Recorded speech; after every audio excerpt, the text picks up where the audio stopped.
Just testing here. Hello, everyone. I think we might still have some people trickling in, which is completely fine. Obviously, this is one of the workshop days, so the goal is to get involved, learn some new skills, talk to people, make new friends, and get ready for, and then, learn something about language models and natural language processing along the way.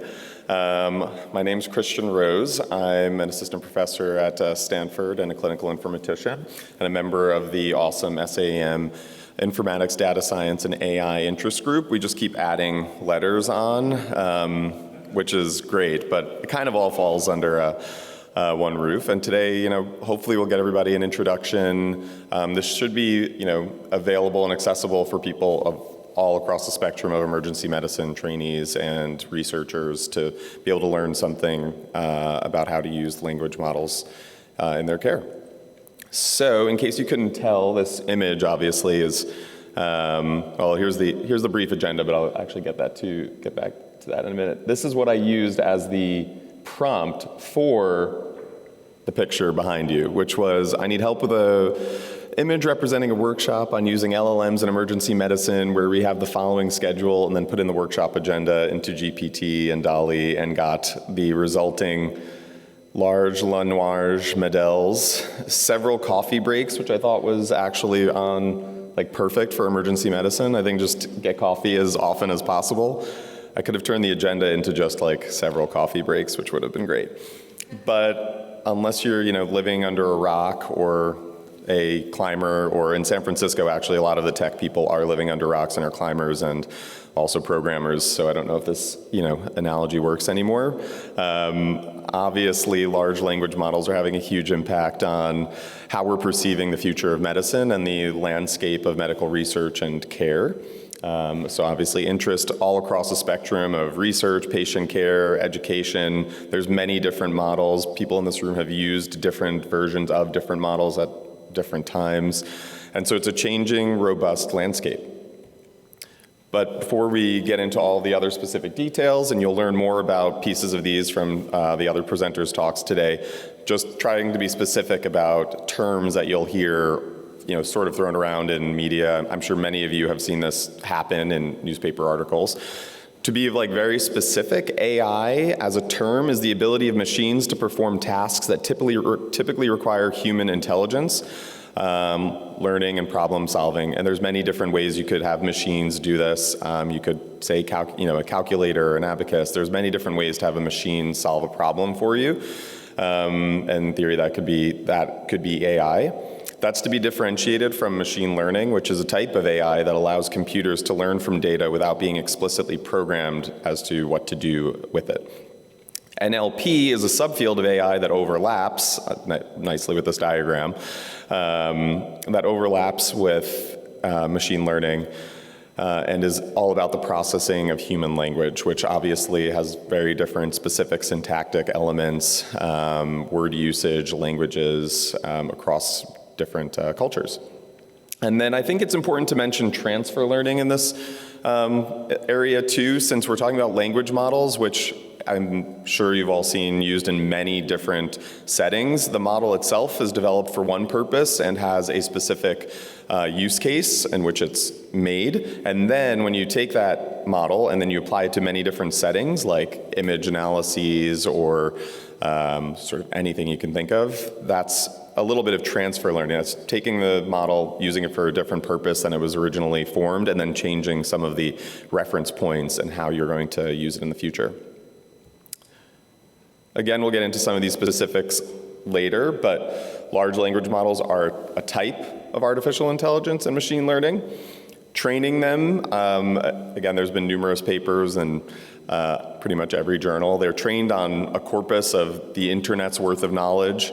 Medical information systems have a ton of information, but don't hold a candle to everything that was needed to try to create models like Gemini and GPT and Claude. And they're broadly applicable. They can be used, in sort of many, many different tasks. Even things like protein folding, even though they're a language model, people are now using them for understanding protein folding and solving other questions in the medical research realm and research in general. So they almost have unlimited capabilities. To me, that then begs the question of like, why would we care in medicine in general? And again, more people will talk to these points later today. And so please think about some of the use cases in your own life and how you would want to use them. And we can go over them in the smaller group sessions. But to me, I break it down into like clinical reasons.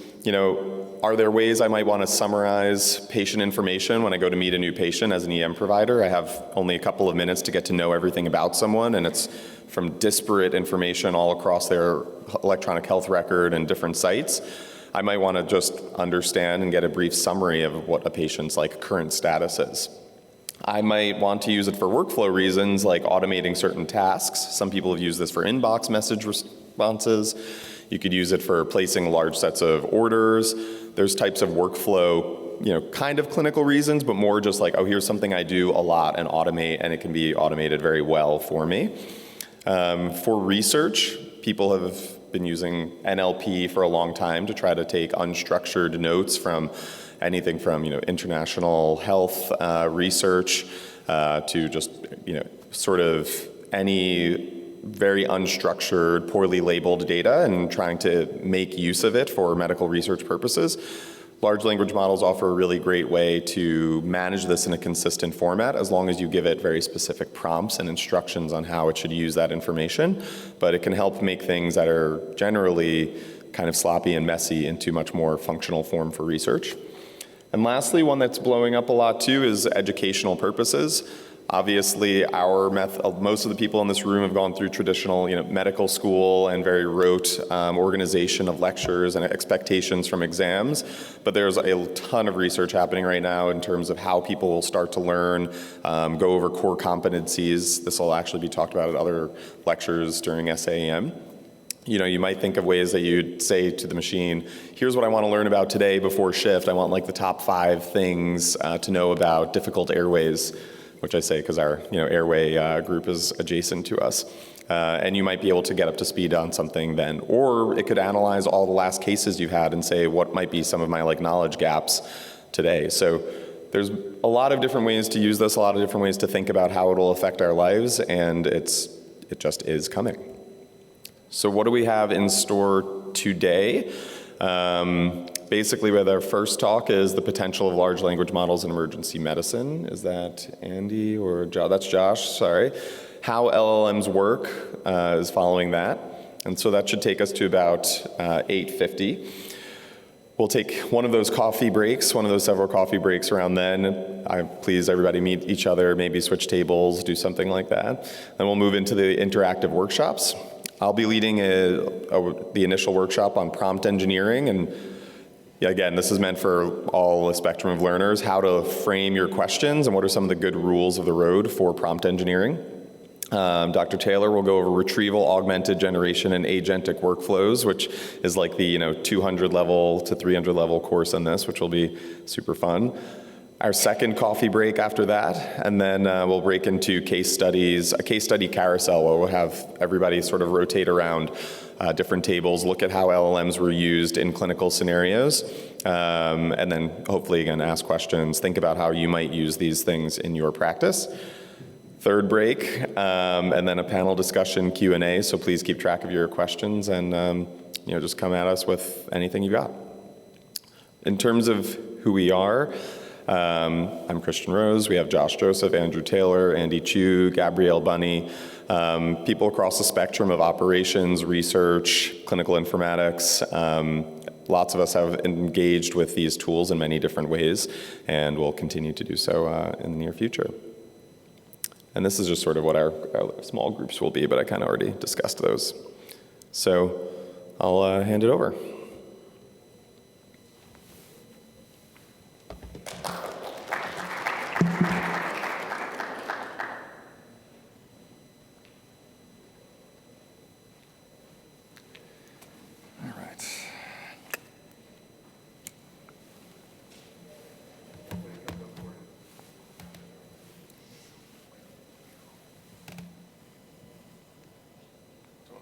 No, not at all.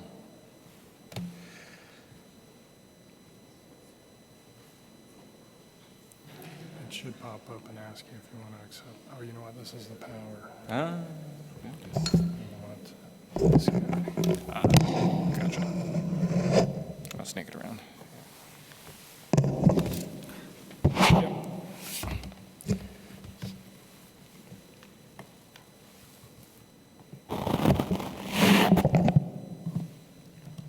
No, seriously, I've used computers before, I promise.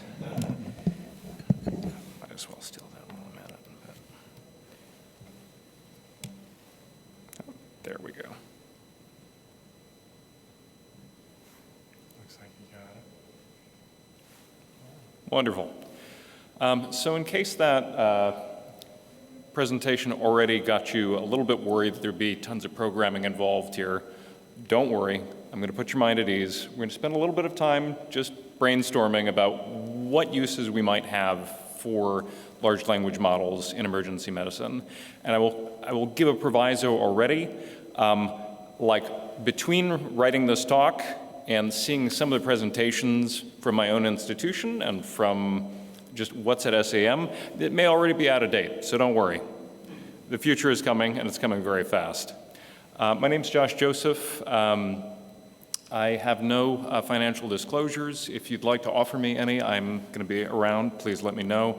I am an emergency physician. I'm board in clinical informatics. I also, a long while ago, worked as a clinical ethicist, so have a number of competing views on these. And I made the unfortunate mistake of doing all of my clinical informatics and engineering training after finishing residency. So, you know, if this seems a little bit arcane, don't worry, there's hope for you too. So I think really what we can go from here is to think about where large language models are already taking us. Certainly for many of us, the most exciting area we could think of is applying them as many other areas of clinical decision support have been used so far.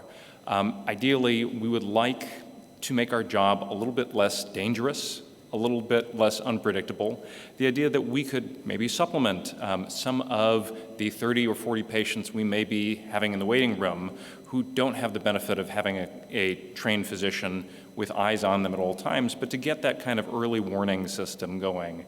And again, this is an area that I think many people's careers have been spanning over, you know, the last 20, 30 years to try and look at predictive models, looking at things like vital signs, looking at prior lab values. But one of the really interesting things is that, you know, even with text observations that either patients are you know, kind of describing their symptoms or, you know, just those little kind of frequently misspelled nursing triage notes we get, there's already a lot of meaningful material that we can use to make clinical diagnoses.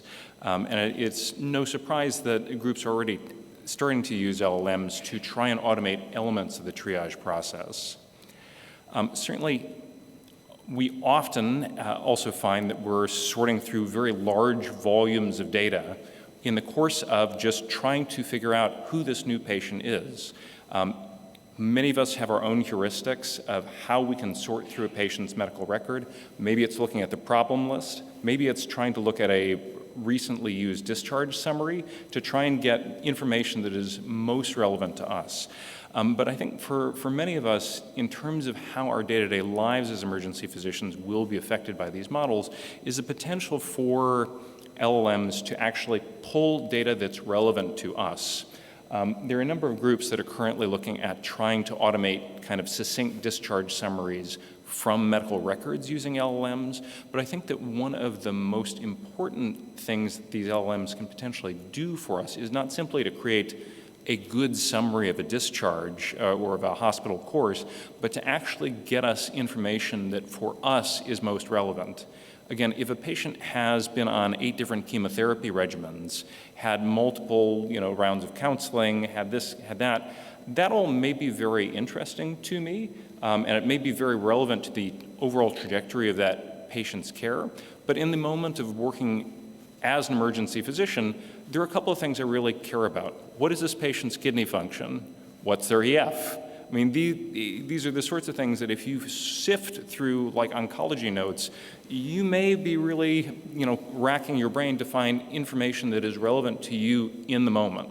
One of, I think, the biggest promises for us of LLMs in our immediate clinical environment is the ability to actually tailor finding this information for us in a way that is relevant to our practice. And that may actually vary from emergency physician to emergency physician, but there are groups that are already working on this right now. And I think it's up to us as a specialty to advocate for tools that are particularly relevant to us. Again, there's a lot of crossover for what may be relevant to other specialties, but the ability to actually tailor some of these tools directly to our needs is something that has been historically very neglected by a lot of these other sort of predictive algorithms. Another broad area is just in terms of the information we give to patients. Most of us who work with an automated EHR have kind of large generic discharge instructions that print out like 10 pages that then either get left by the patient or tossed out, or occasionally the opposite happens and a patient reads them very religiously and then they come back when it turns out that they do have new complaints. It's just that they have toe pain and they were here for chest pain earlier. So part of, I think, what is really appealing about using LLMs is the ability to change the format in which we're providing a lot of this information. Again, imagine rather than giving that patient a giant stack of paper that they don't read, instead the idea of having a chatbot that can provide patients with information that's relevant. It may be the same information that was actually going into those discharge instructions, but rather than having them, like us looking through a discharge summary, sort for information that's relevant to them, maybe when they are still very worried about the condition they're suffering from, be able to be asked questions that can get at that same information in the course of about 2 or 3 sentences. So again, we, I think, like to think of many of the use cases that will be immediately available to us that will help us work faster, work smarter, but actually just as important will be options that actually provide a lot of this information for patients.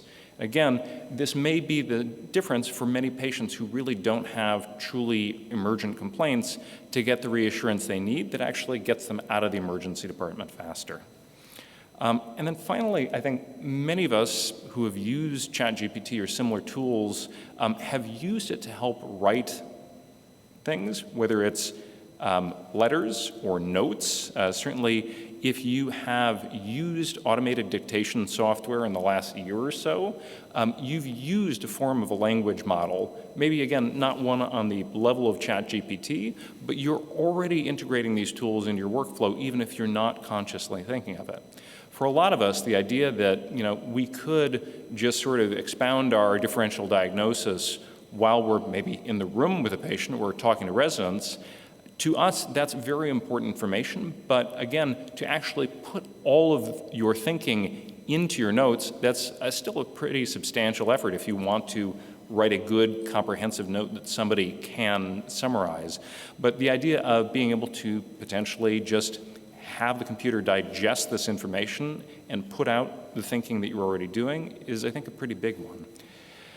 And certainly, a number of facilities are already taking trials of basically recording your entire patient interaction and summarizing it for you. Again, I don't think any of these technologies are ready to go sight unseen without a clinician reviewing it, but the idea that you could actually just take the history once or just get the presentation once and confirm what you already know rather than filtering it through a presentation here, a summary here, and then finally writing your note when you essentially don't have time to unshift, this could be a real game changer for many of us.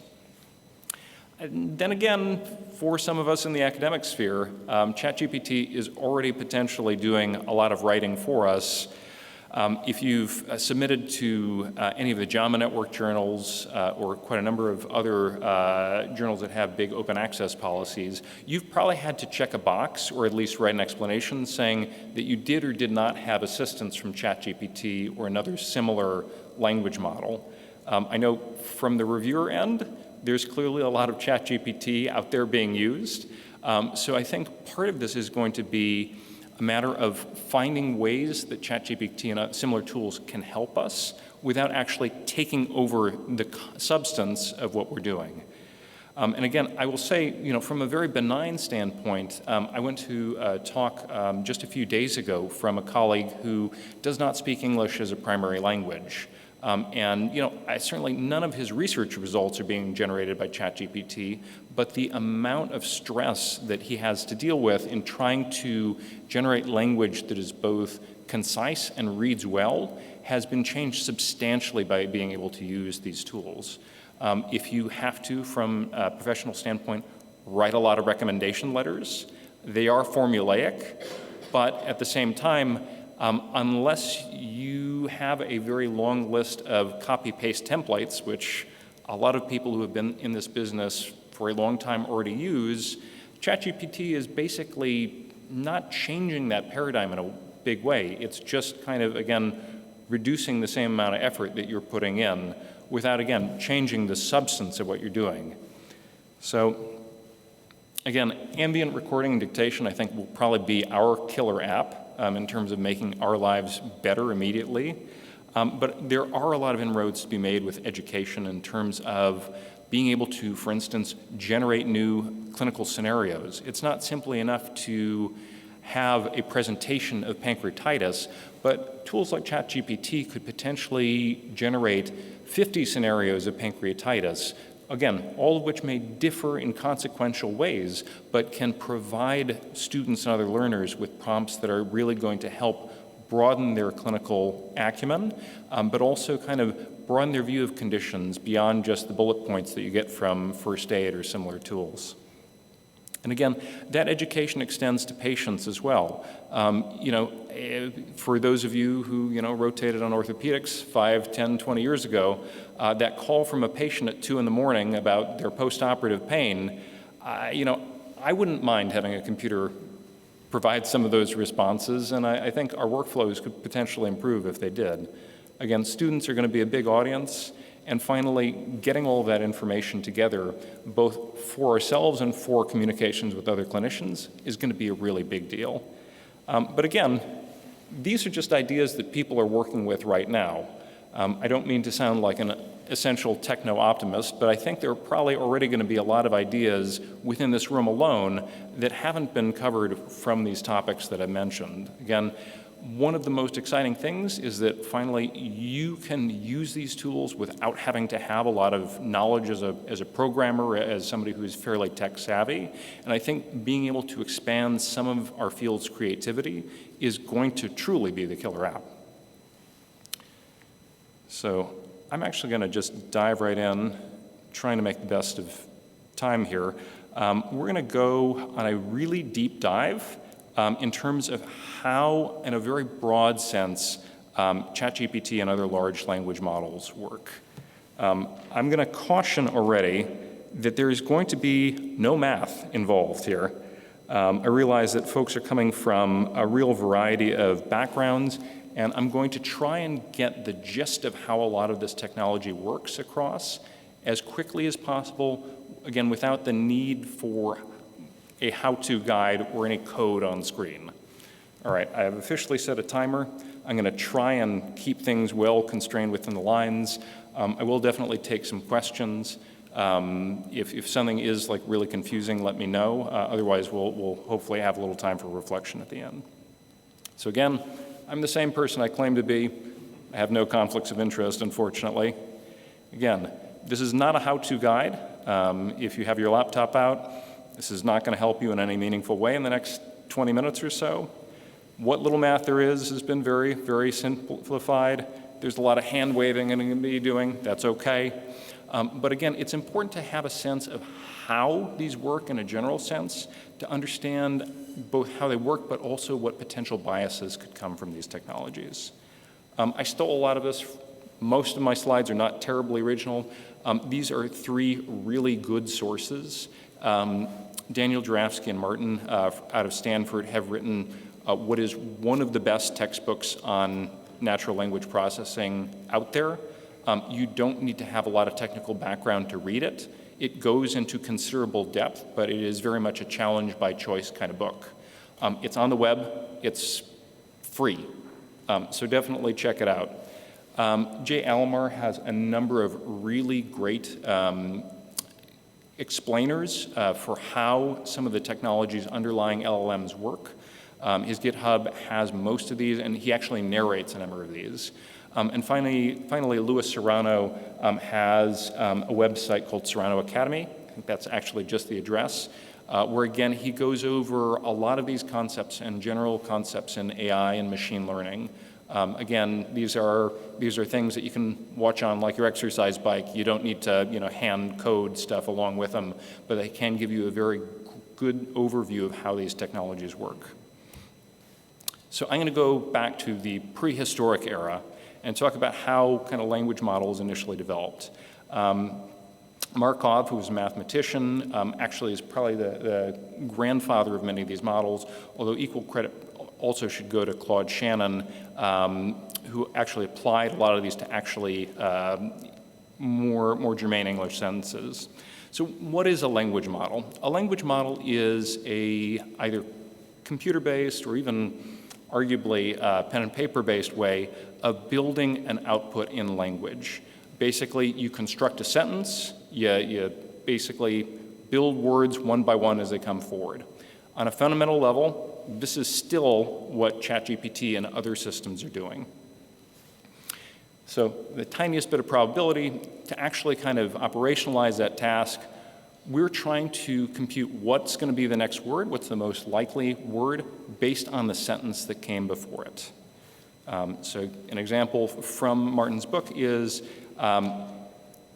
if you have the sentence, its water is so transparent, what is the likelihood that the next word is the? Again, this is not super exciting, but this is kind of the nuts and bolts of how you would generate a sentence. Well, to figure out this probability, there's a fairly straightforward way to figure it out, which is kind of basically, you'll know a word by the company it keeps. This is from the British linguist J.R. Firth, and it actually is a germane way of describing how all of these models work from the unsophisticated to the very sophisticated. And that is to look at the probability in terms of how often these words come together. So again, the probability that the next word in the sentence is going to be the, you can probably judge from other sentences that continue with these same words. If you have a large body of text where this is often the next word in the sentence, it seems fairly probable. If you don't see this combination of words often, it's probably not very probable. And so the technical term for this is a corpus. So it's a collection of texts, and historically, these tend to be grouped around a theme. There's a famous Wall Street Journal corpus, which is many years of all of the text in the Wall Street Journal. As you might imagine, there's Shakespeare corpus. There is the Berkeley menu corpus. But generally, corpuses tend to be surrounding a specific theme. The drawbacks of this is that creating corpuses has historically been very labor intensive. Again, a lot of this work was done before everything was digitized, and it can be very problematic to have a bunch of grad students just literally tallying through large documents, especially when they're in print. Now, obviously, as technology has gotten better, this task has become less labor intensive, but for many, many years, this was actually the biggest rate limiting step. Now again, given this method, there are a number of other drawbacks that kind of come to mind. Well, if you're counting how many times these words come together, what happens if you're trying to predict a word that doesn't go in your corpus? Or maybe you have a word that is fairly common, but it's just not well represented. How do you represent the probability that that next word, I don't know, tangerine or something like that, is going to come up if it's never come up in the examples you've used? And the other issue is that as sentences get longer, the probability that you're going to see the exact same sentence tends to go down. There are a number of other kind of statistical issues that crop up, but these are just some of the problems that you can probably already see in the offing by just looking at counts of words. So to go back to Markov, Markov's big contribution was that you can basically infer a lot of the state by just looking back by a couple of words.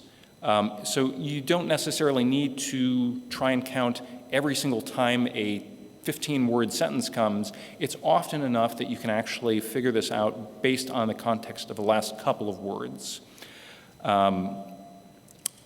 But that having been said, the more words you can look at once, the better the fidelity of the model that you're going to create.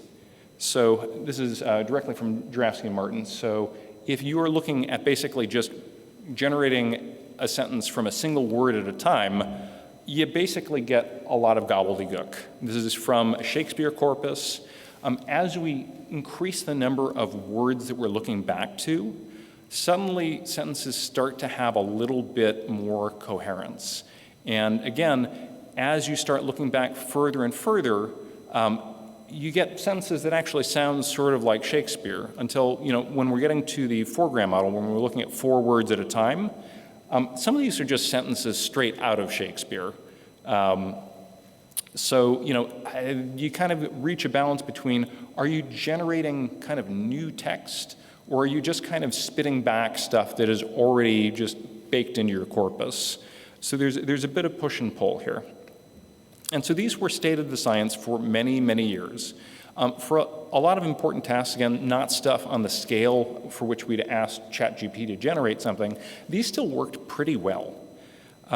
In terms of stuff like sentiment analysis, this is when you're trying to figure out kind of the classification for a text. Classic example that many of us have seen is, does your email program, identify legitimate emails versus spam? Does stuff get inappropriately marked spam? These work pretty well, and actually for a number of applications within emergency medicine, these actually provided, I think, a pretty good accuracy based on just the frequency of some words per topic. So again, looking at triage notes, does the patient have a fever? Well, again, that's very relevant information for if somebody has sepsis. Does somebody look ashen or gray? That, again, may be a word that's very useful for describing sepsis. And compared to what's known as a bag of words model, where you just kind of look at the total number of words that maybe are positive or negative, language models allow you to go into a little bit more depth. A big problem is dealing with stuff like the word not, like the patient is not nauseous. That's very distinct from not and nauseous. That's kind of one item together. And the ability to look at several words together really increases your accuracy considerably. Similarly, with chatbots, even responses that just use kind of short groups of words, you can actually make a chatbot that works pretty well. It may not necessarily communicate a lot of information, but in terms of making people think that they're talking to a real person, people are actually really easy to fool. You may have heard of ELIZA. This is a really old program, but it was made back in 1966. What it did was it simulated a Rogerian psychotherapist. So basically, most of what it does is it just sort of takes whatever you tell it, adds a few words, and turns it back around.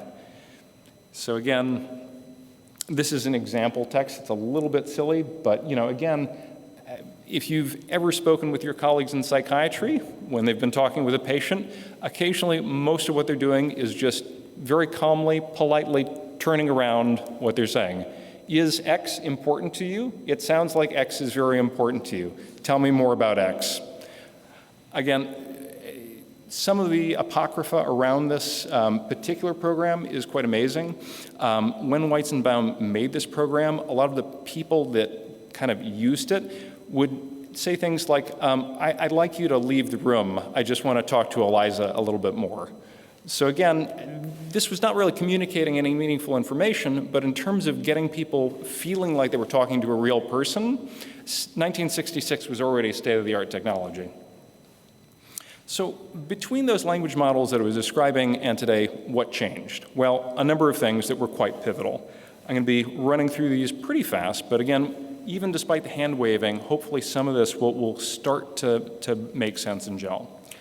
So the origin of neural networks, which is a term I'm sure many of you have heard used relevant to AI, starts with the perceptron. Basically, it was invented in the 40s and instantiated in the 50s. And what a perceptron does is basically ignore the equation at the bottom. It takes several weights, several inputs, and basically judges based on these inputs, do I say yes? Do I say no?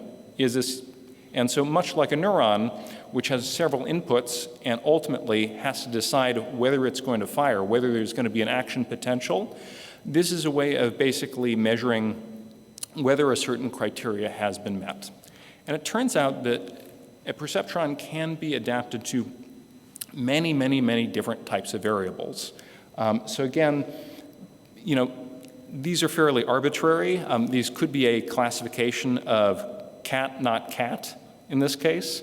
But basically the way the perceptron works is that as you add further examples, the decision boundary can incorporate those new examples and wiggle around, kind of like a ball falling down like a pachinko machine, until it finally ends in the right place after iterating through these examples over and over again.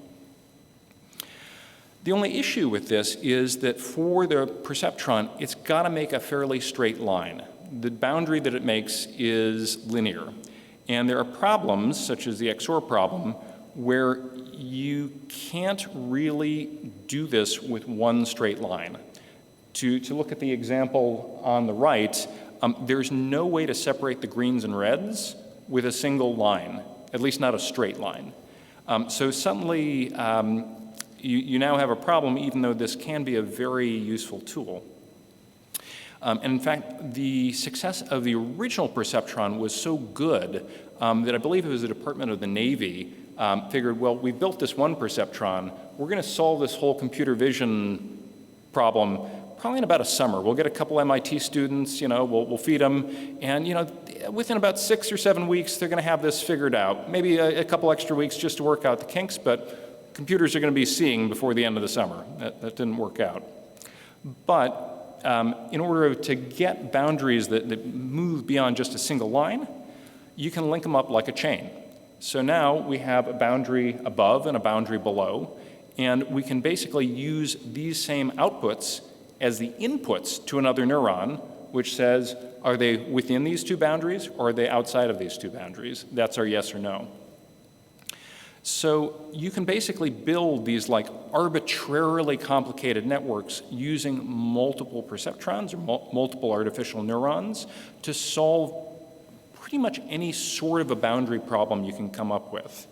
The issue is that developing more and more complex networks becomes a really hard task mathematically. And basically, even though this was adopted within vision and a couple other fields, within natural language processing, this basically went silent for about 30 years because these were just considered way too complicated to implement. However, the vision folks kept running with this. And so Hubel and Wiesel, who were not computer scientists by any means, came up with their groundbreaking investigation of vision. And a couple of folks who were already working with perceptrons were taking notes.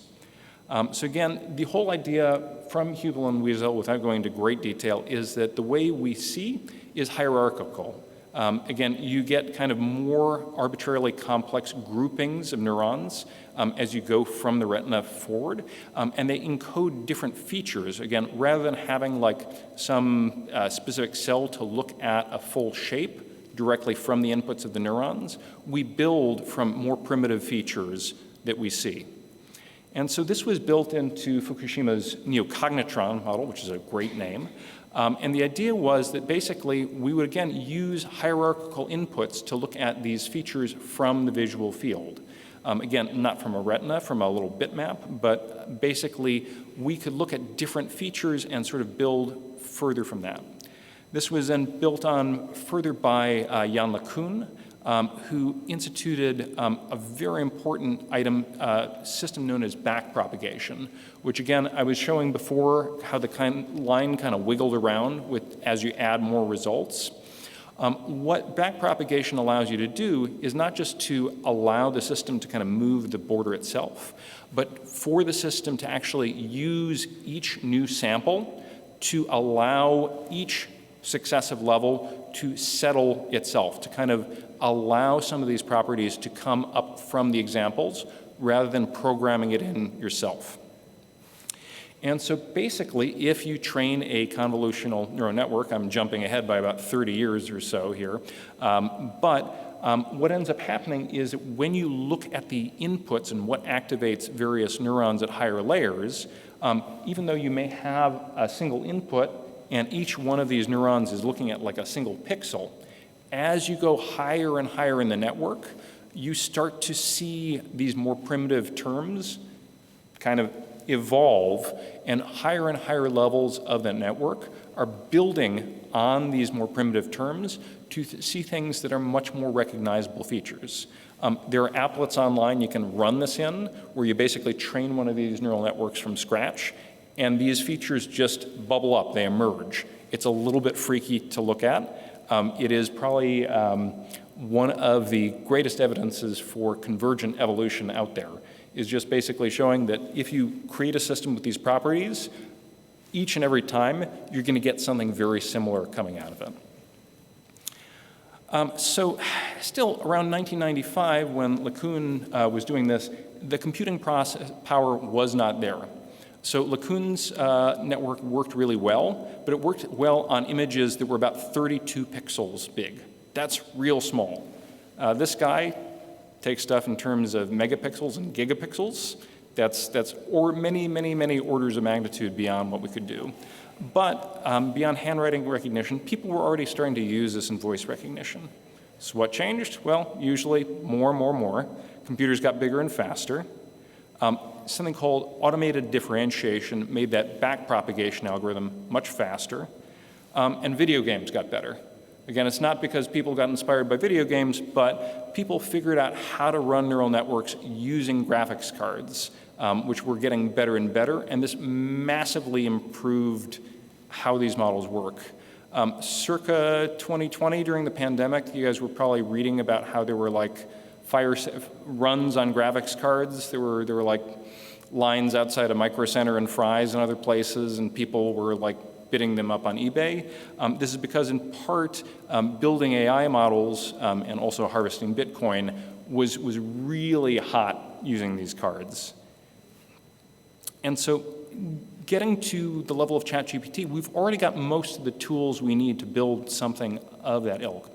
But this idea of embeddings became much more sophisticated. Again, we early on were looking at groups of words. How often do these words come together? And that is a context, certainly. This word is frequently seen with this other word, but it doesn't really contain a lot of information about any particular word. All it tells you is, you know, the water is so transparent that these words often come together, but there's no inherent meaning to those words. So in Word2Vec, we kind of went way beyond that. What if we actually use neural networks to actually train representations of words in context? And so basically, again, I'm going to hand wave all the math away here, but basically, rather than simply representing counts of words that occur together, what if we try and give a mathematical version of where they go in context and what significance they may have within a large corpus, within a large body of words? So as a result, the representations we're working with become very rich. So, for instance, using this embedding, if you take the word for king, you subtract the word man, and you add the word woman in, you end up with queen. Again, there's no inherent understanding that this model has of how these words work, but again, the result ends up being really freaky. If you take the vector representation of Paris, you remove that from France, you add in Germany, the closest vector you get is Berlin. Again, this allowed us to look at words in a much more sophisticated kind of context, going way beyond just what words happen together. So ultimately, what this ended up doing was we take all of these elements we have these vector embeddings, and we basically create a really big neural network that, thanks to our faster computers, thanks to our graphics cards, whatever, can be run with potentially millions and millions of individual terms, individual weights, and you can even have specific subnetworks that look at the context that a word is in. I was talking before about the Wall Street Journal corpus, the Shakespeare corpus, but what if you could actually look at a few words from a sentence and try and say, this really seems like a group of words from a medical corpus, or this is the patient describing their symptoms. This actually maybe shouldn't be from a medical corpus, this should be from a dialogue corpus or something like that. Suddenly, the contexts grow and grow, and we're no longer limited to just one grouping of words. And then finally, what if we look at the context from multiple sentences at a time? So all of these put together get you the transformer. This is the fundamental technology that underlies ChatGPT and other large language models. I'm not going to go through every single step here, but basically what's happening is that you're getting vectorized words from context, you're getting different parts of the network that look at various contexts, consider different contexts, and you're getting a very large amount of the sentence. We're not looking at 2 or 3 words in context, we're looking at the whole sentence at once. And we can trace, if you look at the word it in the middle of the sentence, which context does it belong to? Again, this is getting a lot closer to the way that you hopefully are paying attention to some of the sentences that I'm speaking right now. So why are we just suddenly hearing about them now when transformers themselves actually came out back in 2017? Why have they been exploding the last 2 or 3 years? Well, the answer is that we've just given them a bigger context. ChatGPT was basically derived, rather than looking at a couple of different corpuses, what if we just feed the entire internet into these models? That is basically what we've done. We've moved them just bigger and bigger in terms of scale. And so now the idea that if you ask ChatGPT or another system a clinical question, well, it probably has a corpus of, Rosen's Emergency Medicine, Tintinalli's, most of the Journal of Emergency Medicine, Annals of Emergency Medicine. These are the corpuses it can give you an answer from. And so it's, again, not that ChatGPT has some brilliant understanding of what a patient is, how to diagnose hypertension, is this patient having an aortic dissection? But it can get language from those contexts that can basically spit out an answer that is an amalgam of answers you might see from Rosen's. So again, that is also where we need to be a little bit careful. Because again, it's not that these models have some deep inherent understanding of what our patients are going through or what you as a clinician see, but by bringing along a lot of that context together, we can get fairly plausible sounding answers that come from that field, from that specific grouping of information. And that's, again, why I think it's very exciting that we have these models at our fingertips, but we need to be very, very careful and not, like Eliza, like with our text-based Rogerian therapist, assume that ChatGPT has a deep understanding of what it's talking about or always has our best interests in mind. Any questions?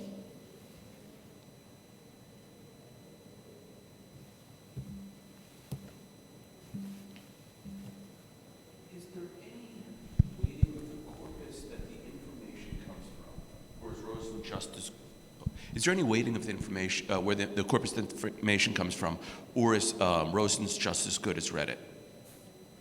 That's, I think, a very reasonable question. I don't have any personal investment in OpenAI or any of the other foundational models that will be mentioned during this, so I don't have a good answer for you.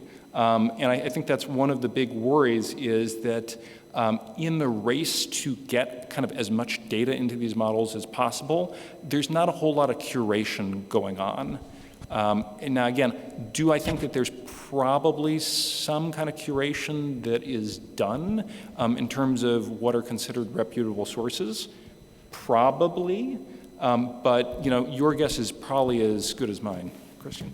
I was just going to say that that's sort of the basis for some of the medical specific GPT sort of overlays as they wait for you and they say, actually of the whole spectrum of multidimensional space from which Reddit is big, we're going to focus down to only medical literature and only topics that we've chosen from specific textbooks, and then they choose the weighting.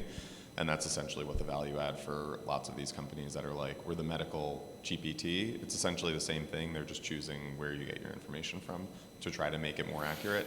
And then it's not seemed like it's incredibly that much more accurate, it turns out, which is a little bit of a surprise, but we're learning along the way.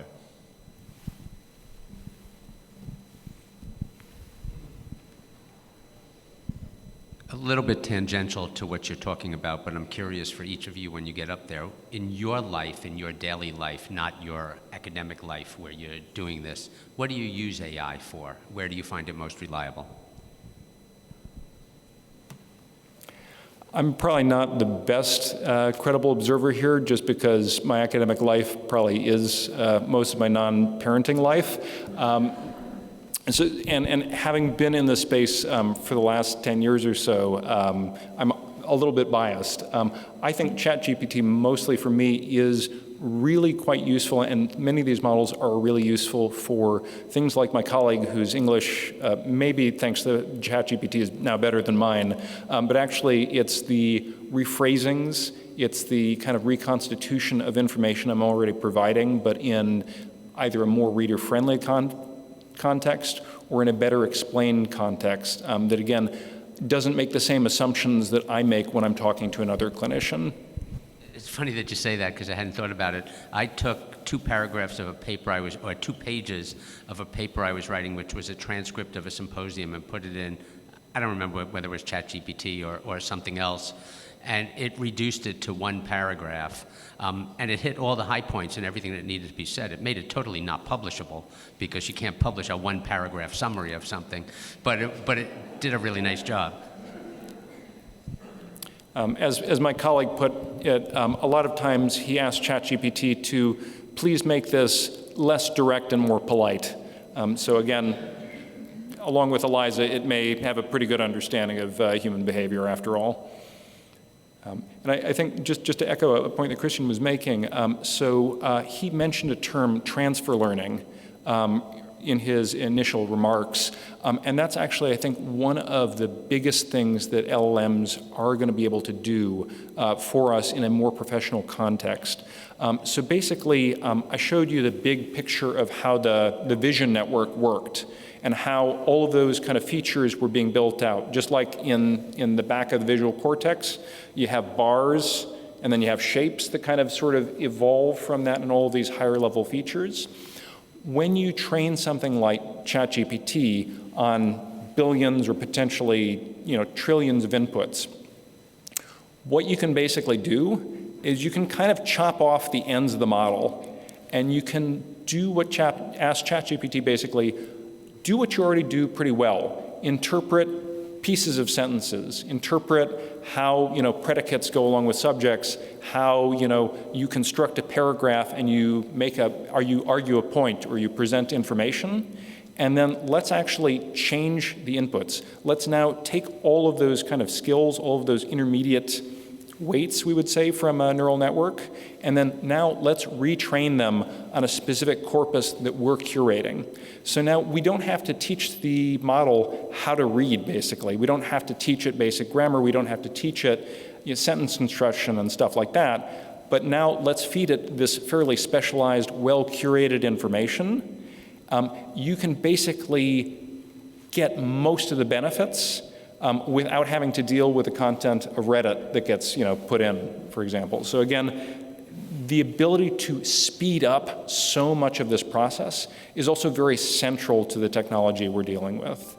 So again, even though, I don't think that most of Reddit needs to go into what I present to patients, using a lot of the sentence construction, the nuts and bolts of constructing language still is really, really useful, and we can actually filter out a lot of the dross. So I feel like a lot of people still think that ChatGPT is doing it word by word, like you said initially. It tries to predict the next word, but it sounds like you're saying more ChatGPT now is looking at the sentence in totality. So do we foresee that eventually it'll go to paragraph in totality and then the whole thing in totality? Is that kind of how this would continue to build out? Because I was always under the understanding that it was still doing it word by word. So you changed my thought, and now that it's looking at the sentence in totality. So you're actually right on both accounts. So it is technically, it's still doing what our language model was doing in 1960. It's actually still building things word by word. It's just that the context that it can look at ends up being really big. And the kind of mind-blowing part of it is that not only is it looking at a really wide window of words and sentences that went in terms of what it wrote before, so it's not only using what's in that immediate context, it's looking at the much larger context of what it's already written as it's writing. So it's kind of constantly updating that model with kind of a much broader window. So it is, you ask ChatGPT to write you like a 3-page paper about why hypertension is bad, it's actually able to use all of the context that it's already written as it formulates its next word in the sequence. So it is looking at the paragraph in totality and all that at the same time. It is. It's just writing it one word at a time. So you're actually right on both accounts. All right, cool. Specific, you're going to say that. I was just going to say that the context window now for some of these models has gotten out to book length, so 500, 600 pages that it can go through to be able to answer a particular question. And then there is one additional element to that which is important to what Josh was talking about, which was the transformer models. There's, in 2017 was also like the seminal paper on this, which comes up in, again, newspaper and even lay press articles, which is called Attention is All You Need. And they actually can attenuate to parts of the sentence or all of the input all at once. And so it's sort of like your eye or your brain, like you see everything, and then certain parts jump out through it. And then when it constructs your response, which we'll get into sort of elements of that in the prompt engineering discussion, it's comparing possible outputs and then running, it's also running them and seeing which one fits the best and what is the best possible way to answer the question that you gave. So one of the keys was the transformer models and the ability to attenuate to like lots all at once simultaneously.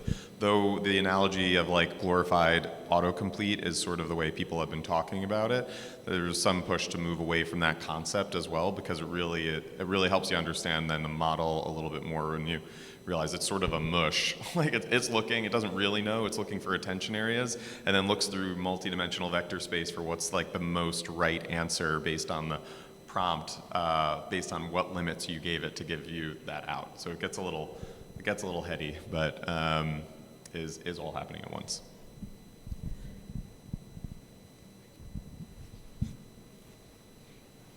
All right, with that, I think we are on to like coffee break number 1, maybe?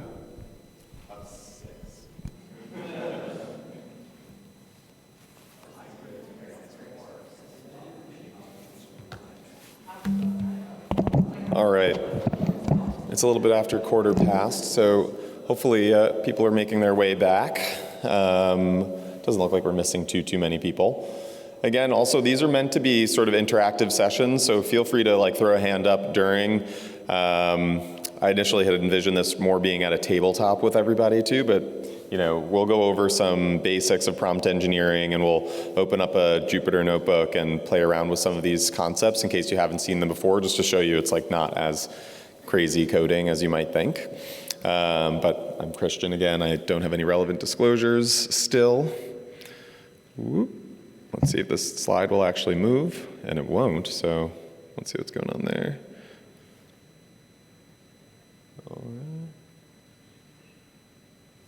All right, still not working.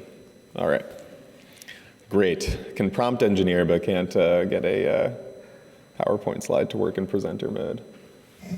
Ooh.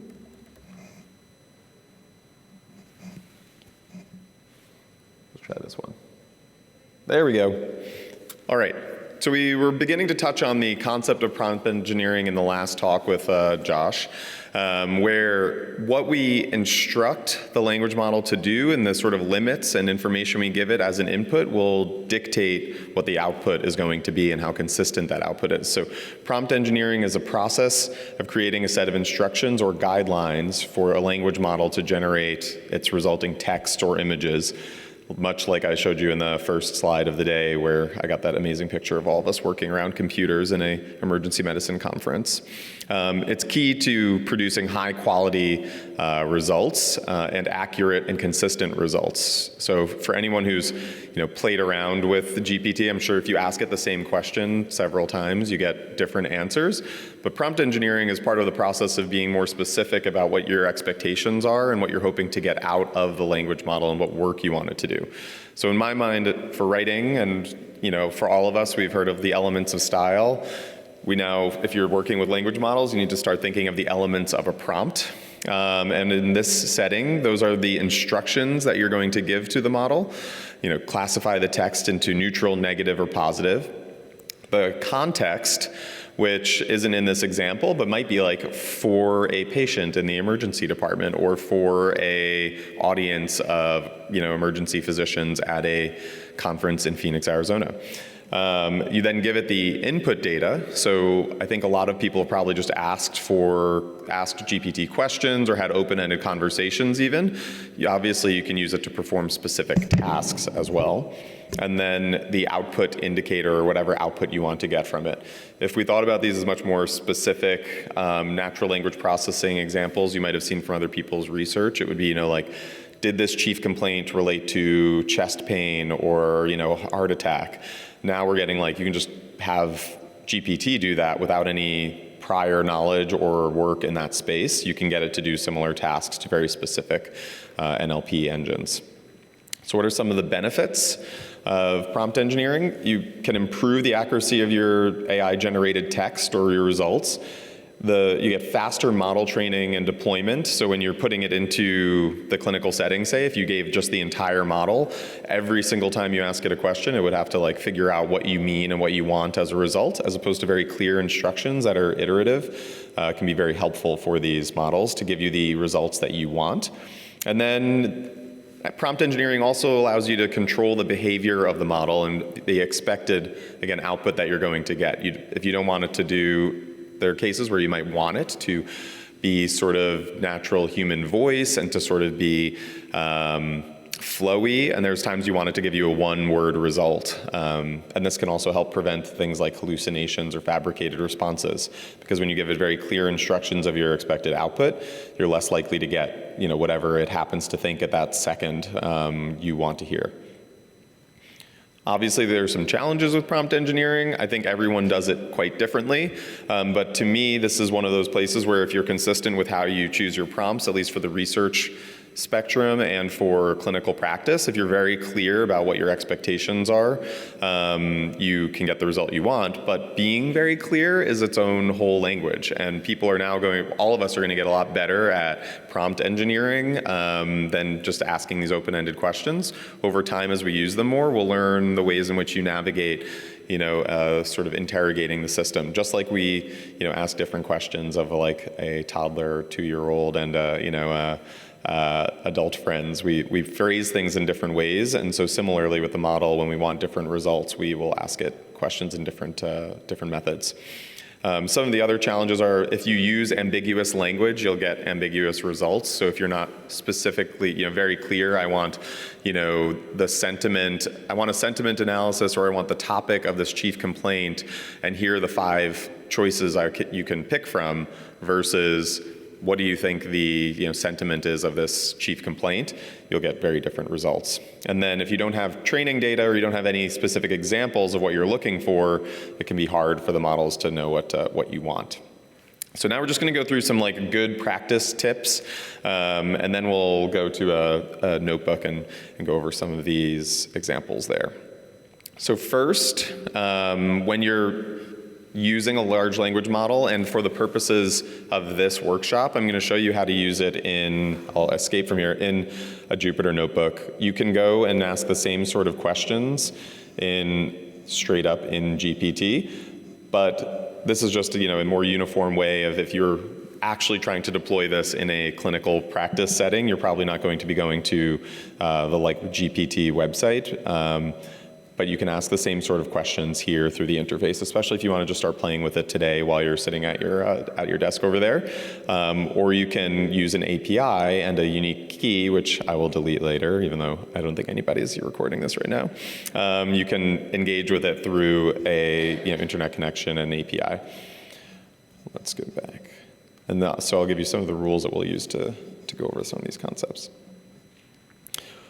So when you're putting information in or you're trying to limit, if you just had a run-on sentence of, here's what I'm thinking, I kind of want feedback or a first version of a draft of a paper where we're discussing this or that concept, obviously GPT can come up with sort of any response, and it doesn't really know where your instructions begin and where the limits of what you're asking it to do end. So as much as you can, anytime you're interacting with large language models, any of the core ones, Gemini, Claude, GPT, anything else, trying to at least find a consistent way to demarcate what it is each section of your language is doing. One could be an instruction, one could be your expected prompt result from that initial elements area, but have some consistent format with which the computer can know when you're giving it a new piece of information. If you just have run-on sentences or you say see below, it's pretty good at figuring out that see below what that means, but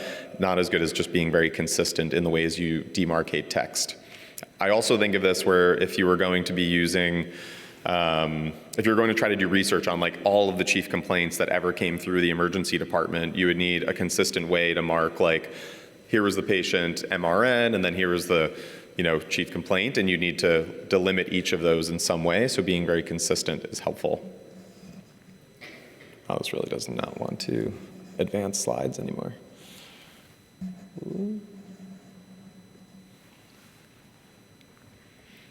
This is an example of that. So sort of, I showed you on the other page too, using like 3 ticks to demarcate where your text is versus your prompt. And this way, again, the computer knows what it's looking for.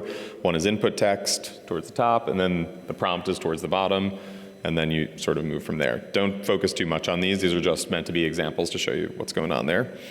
Next key element is to give your model time to think. If you just sort of throw everything at it and you give it all the information up front, it obviously has to sort of figure out on its own what it is you want and what your expectation is. But if you specify very clear steps needed to complete a task such that it can do them in order instead of all at once, is another way to improve these issues. You can also, I don't know, has anyone here asked any of these things to do math ever? Yeah, and was it a good or bad experience? Yeah. Or ask it to count the number of times the letter E appears in the sentence. Yeah. Yeah, and counting, it's sort of like being presented the paragraph and asking us to say like how many E's are there too. We're probably gonna like maybe have a good general sense, but maybe not completely clear. If instead you ask that question in your prompt, you say, okay, let me have it give a way of like summarizing this or summing this data and then checking instead of just looking for a result at the end and making something up. You can, tell it to first add each of the numbers sequentially that come through and then give what it thinks is the answer, would be, whatever the question you're trying to ask, and then check it on itself. Then you give it another instruction that says, okay, now see if that's correct.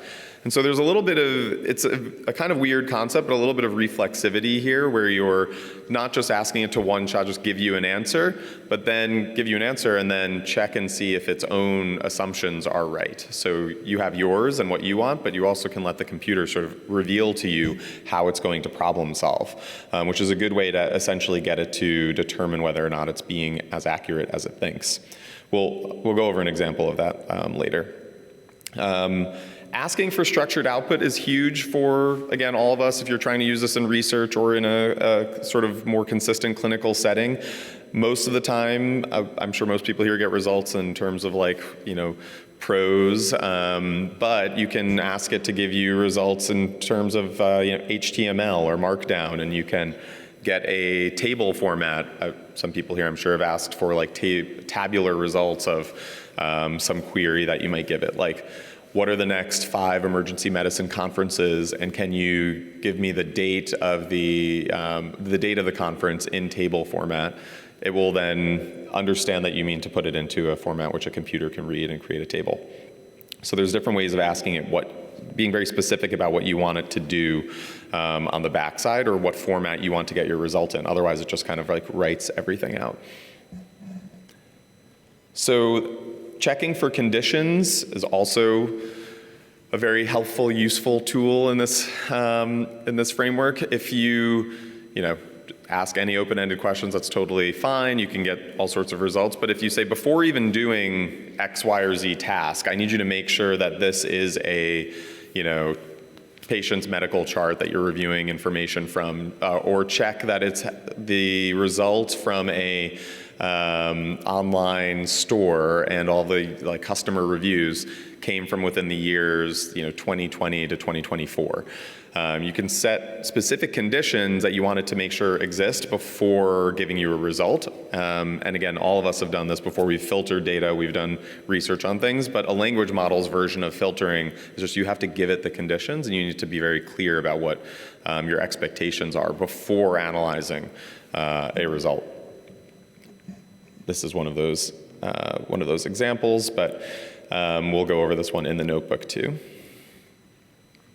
Few-shot prompting is essentially telling the machine what you want the output to look like, or giving it examples such that it can hit a target that you've set for it. So first we were sort of filtering results and saying, hey, I only want a response in this type of framework. And now you're saying, I want the output to look exactly like this. We mentioned before something like a very specific sentiment analysis, but there's examples too where you can say, well, now I want the result in the format of a grandparent who's talking to a child, and it would have this sort of tone based on all this prior data. And the last sort of one of the last major concepts for me is to just continue to make your prompts better. Try something, then see whether or not you got the answer that you expected, and maybe try it again on another sample of data or another way of wording the question, see if you still get the answer you want. And if it's not working, keep iterating and keep making it cleaner and cleaner. And one of the reasons I recommend the sort of Jupyter notebooks for any sort of SAEM level application of these tools is that you can save those queries and save that structure, and you can fine tune it. When you use the web-based interface, which is also fine, it's sort of flowy, and sometimes the instructions have memory within the system, and so it's sort of referring back to an initial set of restraints that you gave it, and not the most recent ones. And so you can wind up getting in sort of loops of terrible results that just get worse and worse, as opposed to just being very clear about your instructions and saving them somewhere. Here, just some common pitfalls are that people get really long responses, which then obviously muddy the waters, or you focus on the wrong elements of the prompt that you've given the language model. And so this is stuff that you need to do better in your prompt engineering. I just want to give 4 very specific examples then of the ways that you can use prompt engineering, or we're always referring to these killer apps. I guess everybody reads the same books over here. Josh was referring to killer apps. My killer apps for large language models and how you can use prompt engineering are for summarizing. So, there's an app that summarizes books for people. So they'll be like, oh, I could read this many books in a day. It just gives you the bullet points of huge, 100-page books, and you're like, okay, I guess that's as good as reading the whole thing. Or you take a New Yorker article and turn it into a 260-character tweet. That's a really good use case for a language model. It's hard for a human to do that. In the medical sense, so you take a whole medical history and just turn it, into something the length of an HPI. The next one is inferring. So my example for this is sort of how you determine whether or not something has a positive or negative sentiment. This is apparently Super Babies, Baby Geniuses 2 is the worst, one of the worst movies ever on Rotten Tomatoes. But if you've used Rotten Tomatoes, that's essentially what it is doing. It is always doing a sentiment analysis on all of the reviews that it's scraping the internet for, and then just giving you a summary statistic for whether people thought it was a positive result or positive wording or a negative. And I'm sure tons of people already knew that in this room, but I love Rotten Tomatoes. I've come up with my number way of assessing whether I think something's a crowd pleaser or a sleeper indie hit. that's when the audience score is really low, but the tomatometer is very high. The next one is transforming. We talked briefly about the ability to translate journal articles, for people who are reviewers, the number of articles they're now seeing presented that are coming through their inbox that have much better English from anywhere in the world is an extremely impressive use case to get good, accurate research where it needs to be. So it's essentially your Google Translate. I just thought I need it in my personal life for as per my last email, or in other terms, I asked you 4 questions and you only answered 1. God damn it, I need one in my real life for summarizing or interpreting what I mean. I think Josh referenced someone's email prompt response. And expanding is a kind of weird concept. There's many different ways to think about this, but one of the things we were talking about earlier is the few shot prompt engineering. But essentially, there's a measure in these models called temperature. And the temperature is meant to represent how random you want your responses to be.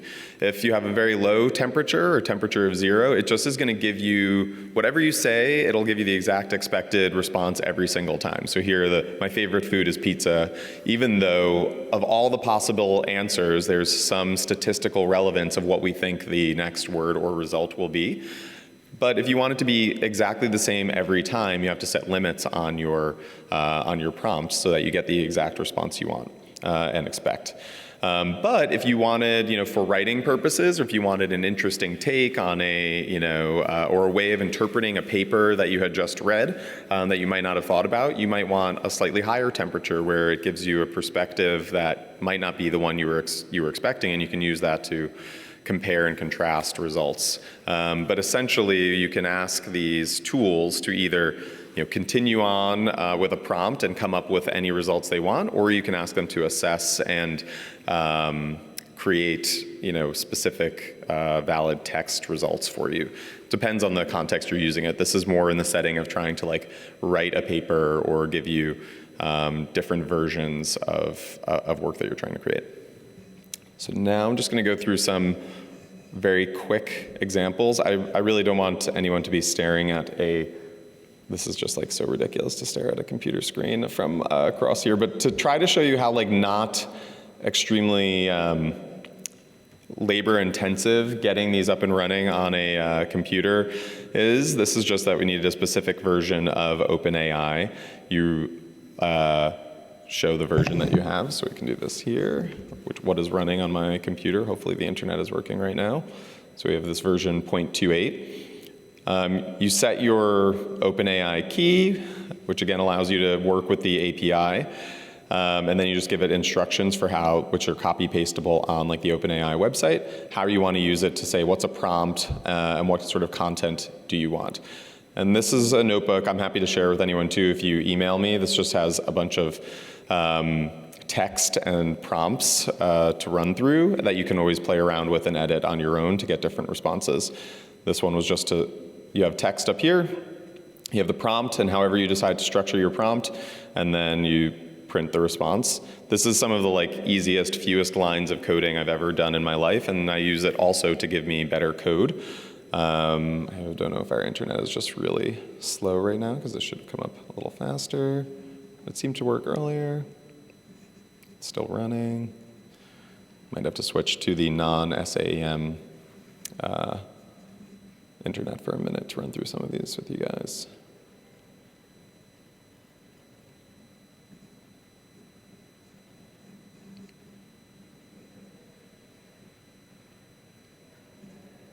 Ooh.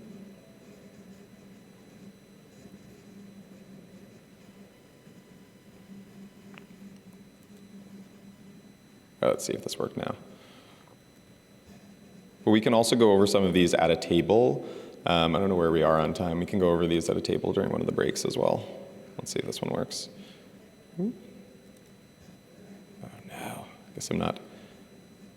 I ran these directly before coming up here and they worked, so I am going to 100% blame this on the internet.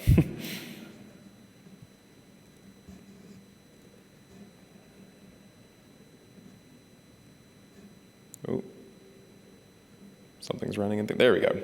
All right, so this was the text for like discussing prompt engineering, and asked it to summarize the text delimited by the triple brackets into a single sentence, which it was able to do.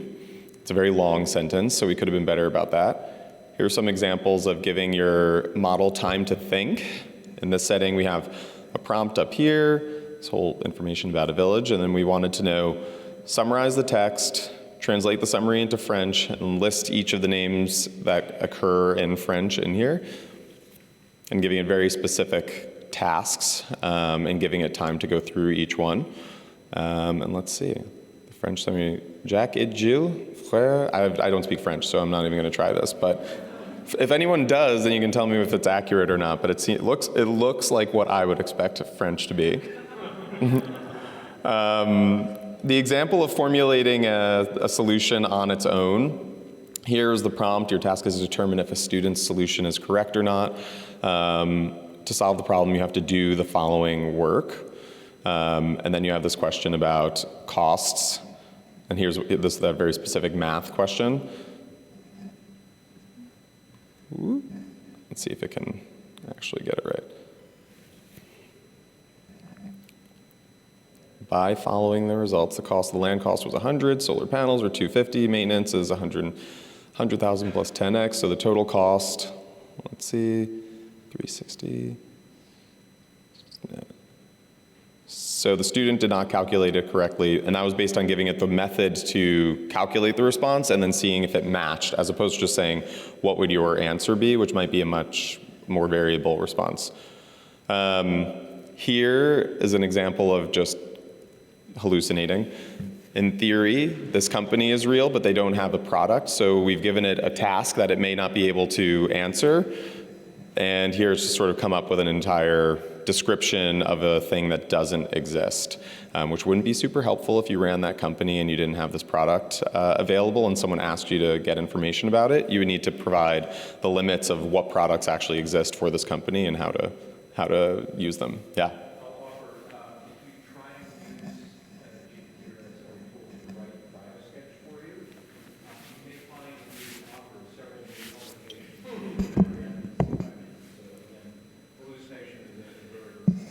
I think it just thinks the best of you, Josh. You know, it was like, these are coming down the pipeline and actually it just appropriates them for you.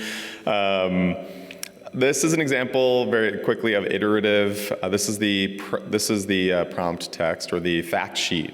So say you had like all this information. Again, in my head, I'm imagining an EHR where we have like lab results in a certain area. We have an HPI. We have then what happened and a sort of process that went on in the hospitalization. And you might ask for like, you know, the discharge sort of summary of that in very specific format that someone would be able to read.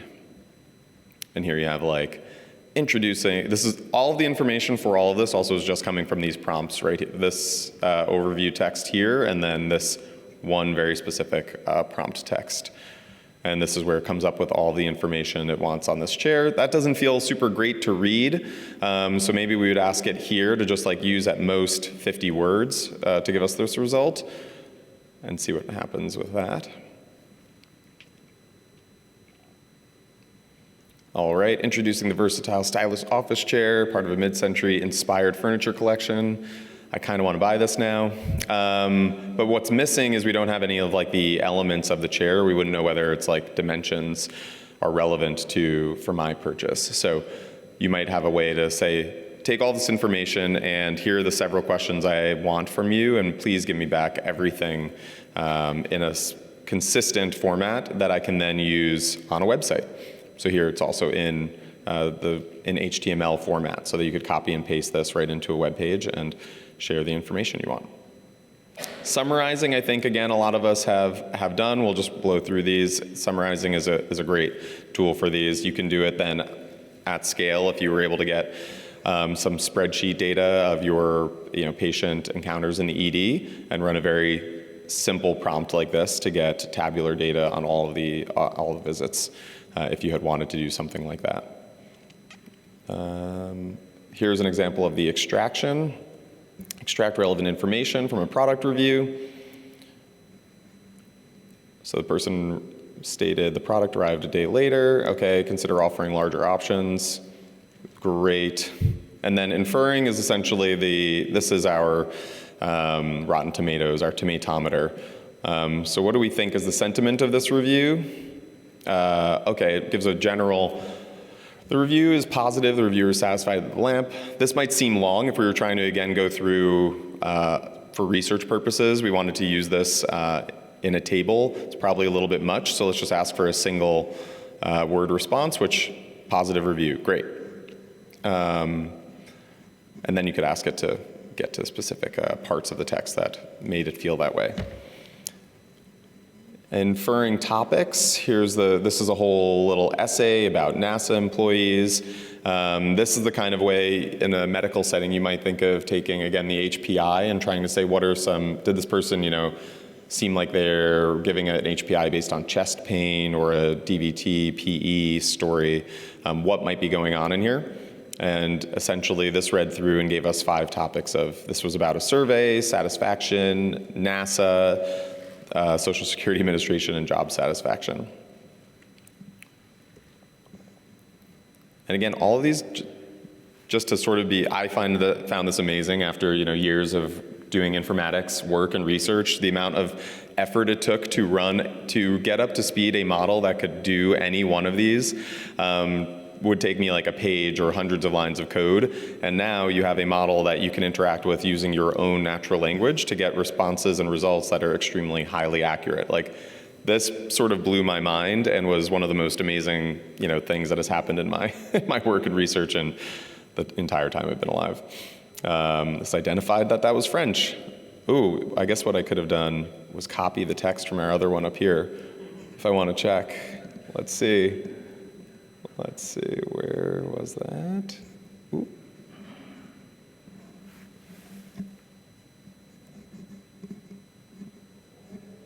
All right, let's put this in as the,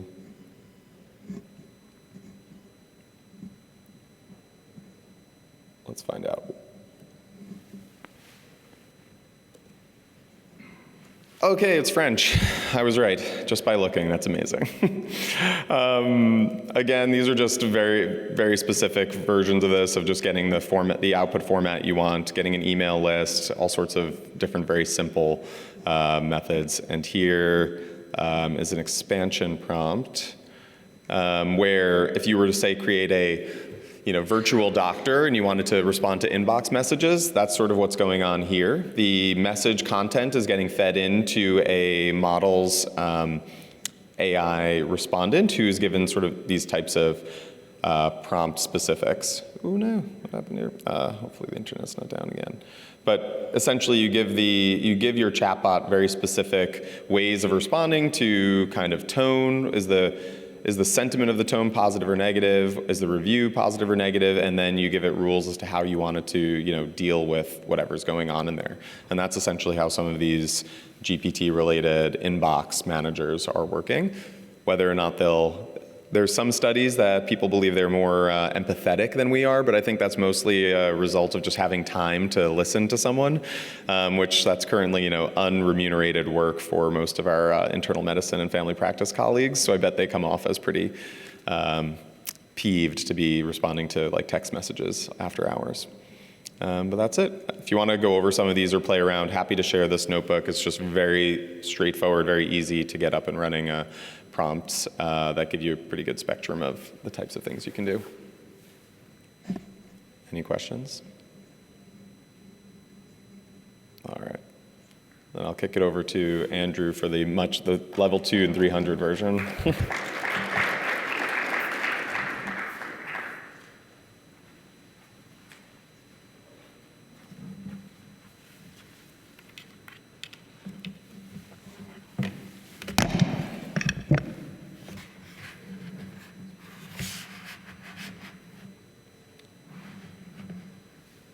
Balancing that there. Okay, so we're going to jump a little further along kind of in the use of large language models, and we're going to talk about 2 particular, I think, up-and-coming kind of workflows and components of this, which are retrieval augmented generation and agentic workflow.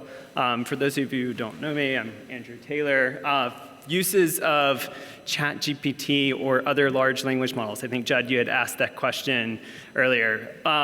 For most of everything, I love it for forms. Like if somebody hands me some type of terrible form that like has all kinds of redundant questions and other things, definitely use it for those types of things. I think the mention of like tables and construction of tables really quickly is super helpful. You can take a large body of text and then tell it to put it in some type of tabular form, and it will do that really well. And definitely with kind of the writing assistance components and things like that. And then obviously for research purposes. I also handed it to my daughter, which was a bad decision, and she figured out how to use it well. And so there are those things that you have to be careful of. These are my disclosures. And this is the general outline. I'm going to go briefly over these two areas, talking about retrieval augmented generation and then agentic workflows, and I'll give just two real quick examples. So let's get started with this. Okay, so what you may have seen through Christian's kind of work is that you have these prompts, but like you have to write in a general kind of just simple prompt. You have to write all of the context that's there. So you have to describe the scenario, and that doesn't necessarily really work well when we're going to start talking about like pulling in medical records and pulling in echo reports, other types of things like that. And so this is a prompt. It's a little small on the screen that I gave to ChatGPT 3.5 to just kind of illustrate a point. So it says, explain the policy for ICU admission of hyponatremia at Yale New Haven Hospital. This is its response, and the short of it is that it says, well, I can't really find that information, and then it gives you kind of some blurb about hyponatremia. And the reason is that because of the way these models are trained, it doesn't have access to that information, and it doesn't actually know like where to get specific information related to a particular policy that would be there. I thought this is pretty interesting, so I changed the level of the model. I went to ChatGPT 4. For those of you who are in the news, there's also now a 4.0 or 4.0 ChatGPT model that just came out 2 days ago. The nice thing about it is that it's a lot faster than ChatGPT 4 at this point. So whereas you had to wait a little bit for some of the responses previously, now it's super fast. So I asked it the same question here. And so this, because ChatGPT 4 has a little bit of additional kind of agentic components to it, it starts to go and search on the internet to see if it can find websites that are related to this type of information and then try to pull that in. And it definitely finds a website that's related to Yale New Haven Hospital, but then it tries to answer the question. So in this particular example, it's actually worse because it's trying to answer a question around the policy. It thinks it's found some relevant information, but it actually doesn't really correspond to the real policy.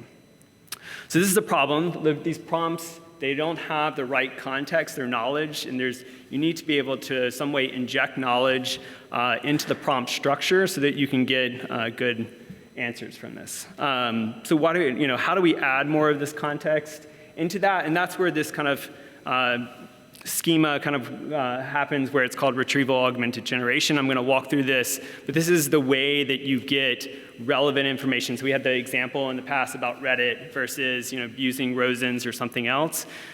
Retrieval augmented generation is the way that you inject actual book text into a prompt structure and get references and other types of information that's out. And we're going to go through all of these, but it's very simple in kind of concept. You retrieve documents that you have fed or that you've provided for a knowledge source. You then augment the prompt structure with that information, and then you generate your response through your large language model.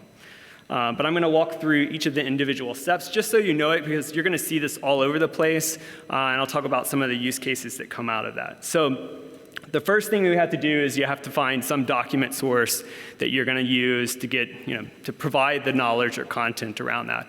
So for these places like UpToDate and other large kind of Elsevier and other large kind of knowledge sources, this is definitely the way they're going. They're using all of their access and articles to be able to provide this type of source information within this. The next thing that you have to do within this is then you have to send the documents to a chunk function. And you may be like, why do you need to send it to some chunk function? What is that? So we talked about a little bit about context in the past. You can think about you have a 500-page document, and you ask a question that is just related to, let's say, treatment of heart failure, and it's in a book for all of cardiovascular medicine. You need to find the section of text that's within that document or relevant sections of text within that document that have to do with the treatment of heart failure, and then use that information to then put it back into the prompt structure. And so to do that, you need to chunk or kind of break up the documents into different pieces. And so that's a key component of these. The next step from that is you return the chunks back to the RAG system, and then what it's going to do after that is that it's going to send those chunks into an embedding system. And Josh had talked about the embeddings before. So he talked about embeddings at the word level. The really kind of cool thing is that you can also do embeddings at the paragraph level, document level, where you have a numeric representation of those chunks. And you'll see kind of in a minute why that's important. So then you return those embeddings as vectors. So remember, the embeddings are just numerical kind of representations of in this case, usually documents or short kind of paragraphs. And then finally, you store those vectors in a database with some associated database, metadata that's with them. So you need to know, an ID or something. So you can think of this as that now you have all of these chunks of text. They've been embedded, so they have some type of kind of numerical relationship, and that's what's being stored initially. So that's kind of construction of your knowledge base. And then the second step to this is you have to do document retrieval. So now, as a user, I submit some type of query into the system, and then that query also gets embedded. You might be like, why do you change that into some numeric representation? And the reason is, so you're going to send that eventual embedding back as a vector, because you need to be able to look up the information that's available within this. And so I mentioned before about the heart failure case, and then looking at a full document and trying to find within that document kind of what's relevant to your particular query. And then the way to do that is to compare the query in its embedding form to all of the prior stored embeddings that you have for those individual chunks. And then whatever ones are most similar, those are the ones that get pulled as context for the particular question that you have. So this is just an example here. It's a little small. Of embeddings. These are for word embeddings, but it's showing like Metallica and Slayer and some other things from some bands. It just shows you how these kind of numeric representations get put out in space. And then basically all you're doing is finding the closest kind of representations of that, and that's the information you pull back. So that returns the vectors here, and these are kind of just some examples of what those kind of embeddings would look like within that. So that gets you, now you have information that gets pulled back into it. Eventually there's a lookup where it changes those embeddings back into actual text.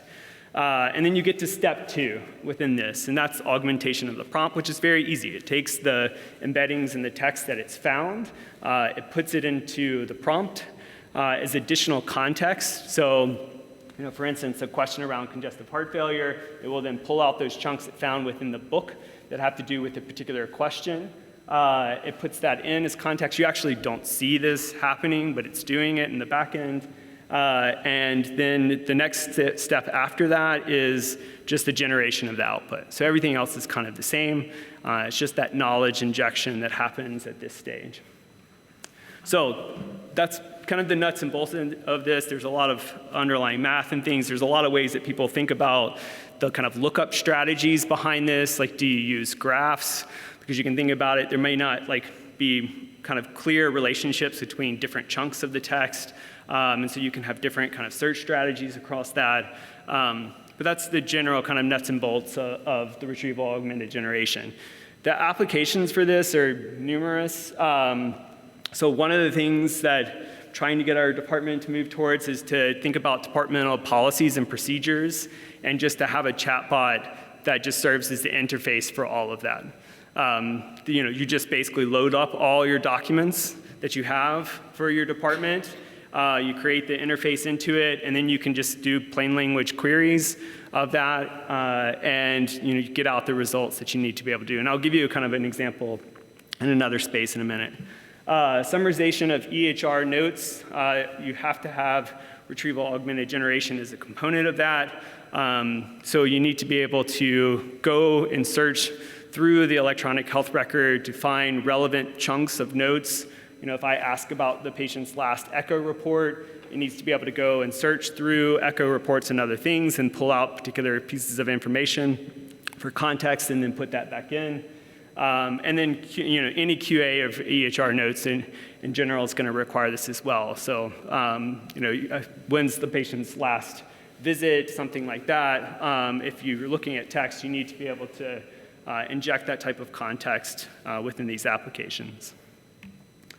Okay, so that's retrieval augmented generation. This is kind of what I feel like is the next step in the process, and probably what we're going to see most in the next year to two, and I think some pretty profound changes. And that's talking about AI agents and the workflows that are around them. So what's an AI agent? It's a system that's designed to autonomously pursue complex goals. The difference is here in a simpler prompt structure is that you give the AI agent a goal, like I want you to balance this budget, something like that. And then it will set up a series of steps to be able to work through. It will then check itself and go through until it accomplishes the final goal within that. They're also much more autonomous. And I'll show you an example at the end of kind of the level of autonomy these agents have. They also come in a lot of different forms, and this is starting to model kind of workflows, and I think even how we interact. There's much more of like a social component to this. People talk about different types of agents. So you can have one agent serving like as a patient, one agent serving as the physician, one agent serving as a nurse. If you wanted to kind of simulate some type of EHR environment and interaction environment within that, you can think about like different hierarchies within the chat structures and everything else. So there's a lot of different ways that these can be built out. They have a couple of critical abilities. So one is this autonomy. So again, they're more goal-directed. To me, this is a much better approach, probably from a healthcare standpoint, if we can figure out the right values and goals that these should be directed towards, which I agree is extremely challenging. But the idea is that you set a goal, like I want to, and 10 years down the line, it would be, I want to improve health outcomes for all patients within this system. And the agents then figure out subtasks, subcomponents to be able to do those types of things. That's way off, but that's kind of the idea behind this. They also have individual kind of reasoning components, the ability to talk or chat with each other. The planning is a part I mentioned where they'll lay out the particular steps that they're going to use to be able to accomplish that goal. They all have that language understanding, so all of these have some type of large language model that's underneath them. And there's this workflow optimization component too. So they're able to figure out what's the best approach for subtasks that you're asking it to do, and then to build out efficient kind of processes around that. So why is it the future? So most of the time when we interact with these kind of conventional AI tools, we are asking it to do a single task. We say, summarize this document for me, build this table for me, analyze this particular data set for me. But the next step to that is to be much more goal-oriented and to start to expect it to be able to accomplish a lot more tasks in a particular kind of setting. There's a couple of other things that you get from this when you have these agents interacting with each other. You get the opportunities for divergent thinking. You can improve some factuality and reasoning because you can have one agent that's like serving as the lawyer, one agent that's serving as the ethics person, something else, and they are checking each other and checking the outputs that's coming from that. And then those can also provide some additional validation components as well. The other reason why this is the future is because the performance of using agent-based kind of flow is far better than doing these kind of single kind of one-off ask for things. So this is the human eval challenge. It's a programming challenge. I think there's 160 tasks on that, some of their sub-component tasks within it. And you can see this is GPT 3.5 and 4. And it's showing you kind of the different performance components to that. But the multi-agent stuff is all kind of in the highest performant areas of these things. So you get massive, massive performance improvements on tasks associated with these agentic workflows. Some people are trying to like break down the different components or kind of what areas or how these different agents would look. So one of them would be like a reflection component. It's an agent that then ask the question, okay, did I do this the right way? Let's reevaluate this type of situation. There's other kind of agents that are tools that do a specific kind of use case or function within the workflow. There would be agents that do planning structures. And then what you do is then you put all of these agents into an environment, and then you have them all kind of work together. So I'm going to go through two real-world examples here. The first is, I'm going to just talk a little bit about kind of the environment and things that you may need to be able to use some of these tools. There are various different ways that you can get them up and running.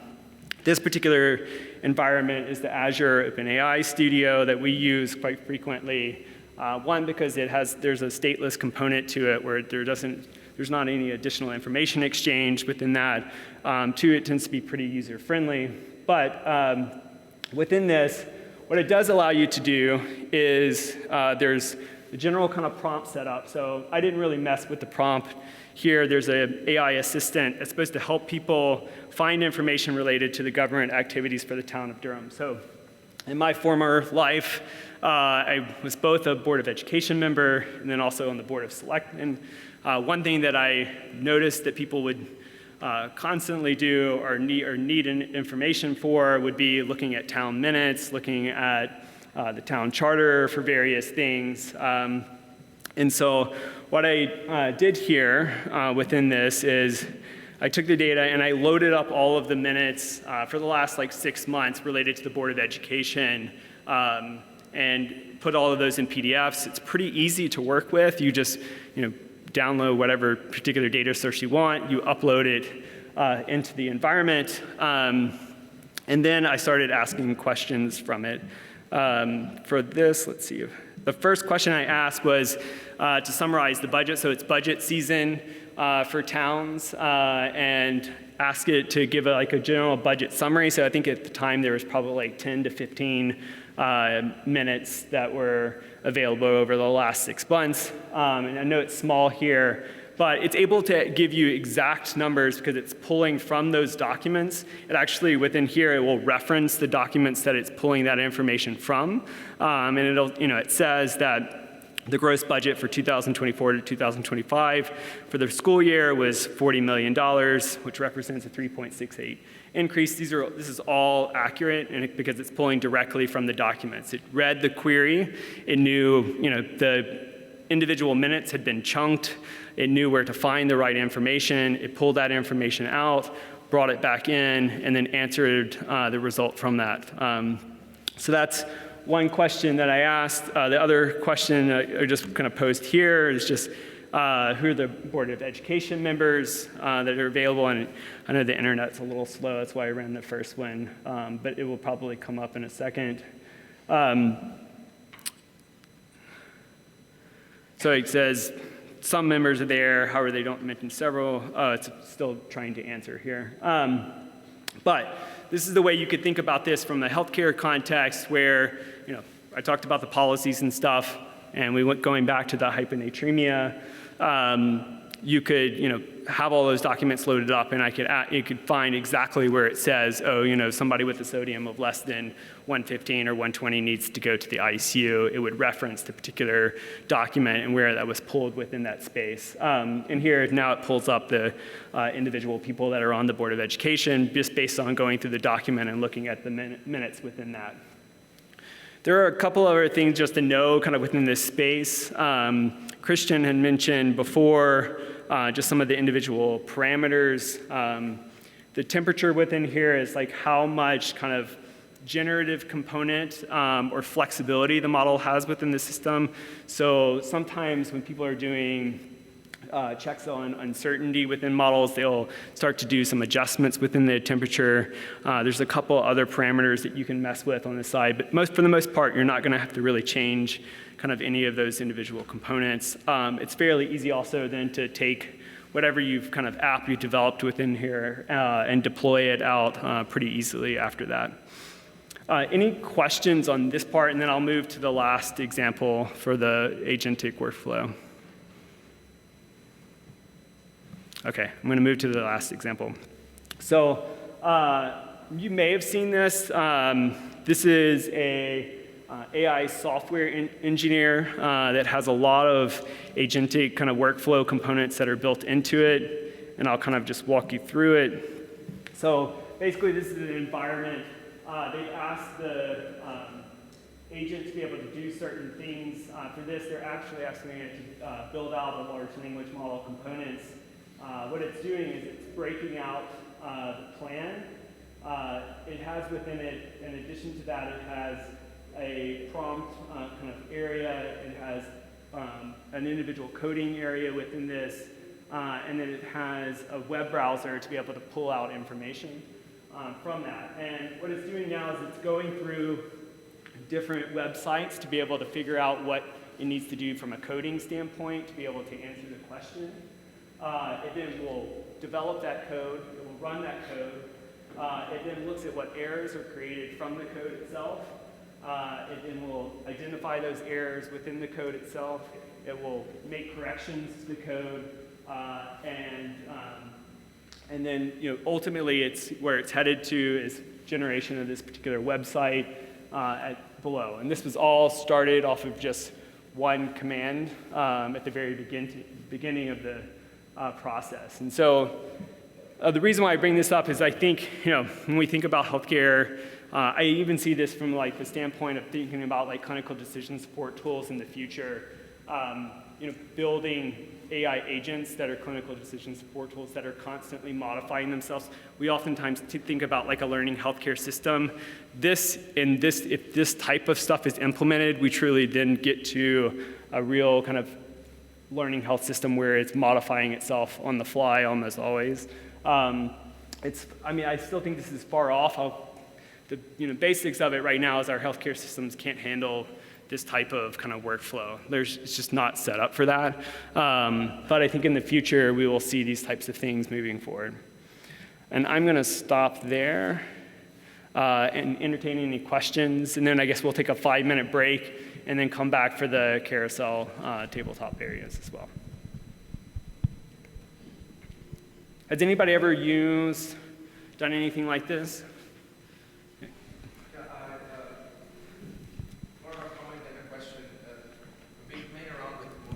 As well, and I think that what I'm struggling with in trying to do that for clinical care is how do we design the studies to be able to promote that whatever the multi-agents doing are safe or accurate enough, and it kind of goes in this translation between what we do for clinical practice and research as well. Is that applicable here, or then discussions around how much these GPT softwares are going to be providing consistent responses across multiple queries on the same question around the same time. And so that's kind of where we're still struggling a little bit to derive. So what have been your thoughts on that? Yeah, there's this great article, I think it was just a Viewpoint that came out that thinking about the kind of evaluation and the human evaluation component of like where we're moving in the future, and are we asking too much for human evaluation of all of these tools and everything moving forward? I think that the answer is yes. I mean, there's no way at some point that we're gonna have AI running on everything and that we're going to expect to have some type of complete human oversight and reading of all these. But you're right, the evaluation part of this is really, really challenging. It's really difficult to figure out, like, did the model hallucinate? And that's something we didn't really talk a lot about in here, but, if it pulled a reference from a particular area, how do I know that that reference was real? I mean, there are kind of processes and structures underneath that you can try to kind of provide the guardrails around some of those components, but it's very challenging to kind of figure out some of those things. There's a lot of work in doing like massive kind of online evaluation and trying to kind of leverage the crowd to be able to do some of these types of tool assessments. But I still think it's probably one of the biggest challenges right now is trying to figure out how to effectively monitor these. Because this is not like these things are not a standard machine learning problem where it's a very discrete task with a very discrete output from it. And it's pretty easy to monitor, the performance or accuracy or AUC value slightly changing or something else. And so we know maybe something's up, maybe there's been some data drift or something else. But with all of these, like the amount of kind of space, the task space is like almost infinite. And so it's really difficult to say you've hit all of these areas. And there's some thought that we can automate a lot of this as far as evaluation. We can create the values and goals, and then we can create large kind of suites of prompts to be able to test and evaluate those goals, and move on from there.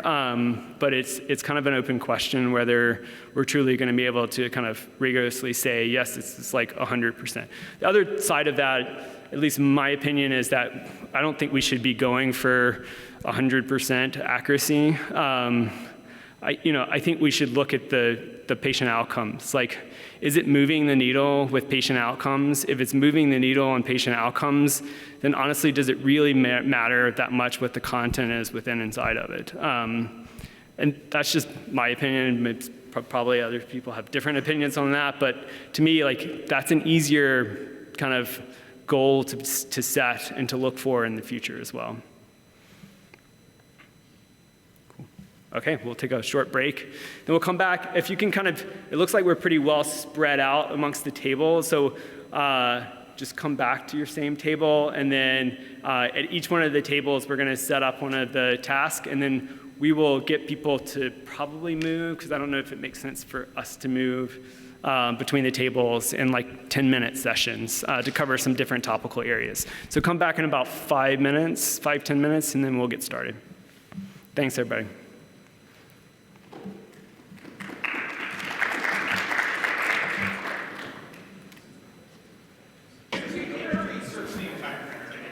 All right, I think we're going to switch over. Sounds like a lot of robust conversation, so we're going to switch over to the panel discussion, if possible. Whenever everyone's ready, save those questions and be as heated in the next 5 minutes as you are right now. Let's see who's going to be up here. I think we've got Gabrielle Bunney is going to be up on the panel, right? All right, and then I keep forgetting your name, Don. Don, you want to come up here? Who else did we have? And maybe it was Josh and Andrew. I think I'm the junior investigator. Yeah, whatever. This is a flat learning environment. Yeah. I don't know, I feel like I'm in the hot seat. I don't know if I want to say. Yeah. Little. Huh? Also, for those of you that had asked, this is just a QR code to the SAEM Informatics and Data Science Google Drive, which if you're not already on, you're welcome to join. Hey, is everyone in here a member of the SAEM Informatics, Data Science and AI interest group? You should join it, please. Basically, search the SAEM website and join the informatics, IDSAI. I want it to be like IDEA, but we're working on various acronyms that'll make it more consistent. Can ChatGPT do it? We did, and they were weird. Yeah. And borderline Informatics, inappropriate. data science, emerging technologies, and AI is the idea. I think that's as close as we got. But everyone should join, if you can, do it now even, join the our interest group as we continue to try to move as well to an academy and other status as well, given more people like you are all going to be using these technologies going forward. All right, one table is still so engaged in thought, we should see if they have any pressing questions over here. This should just be, I'll wind up making sure it's in the drive. Maybe I'll put a link to the drive folder because this is a Python notebook, so I bet their phones can't open the file. Yeah. It's probably that on your phone, if you go to that, it wants to open it and it can't. But in theory, you should be able to save the file to your phone. It's in the computer. The files are in the computer. All right. I hope everybody enjoyed those roundtable discussions. Are there any pressing questions first to you guys that came up from discussing sort of the use cases that have been out there in the literature of large language models in medical practice? Is there anything that was pressing? All right. Well, for me, I think one of the things that we were talking a bit about and wanting to shift this sort of discussion now from the like practical use cases that we've already done into what is the future landscape and what are some of the hurdles that we're going to face going forward. One of the things that keeps coming up is data security and privacy in this sort of AI and large language model age. We were just mentioning that, I don't know if people saw it also in the news, that Stack Overflow users had like a mini revolt this week because OpenAI had a contract with Stack Overflow to use their code base, and they changed their user agreements just to make it so that they could create a working contract agreement.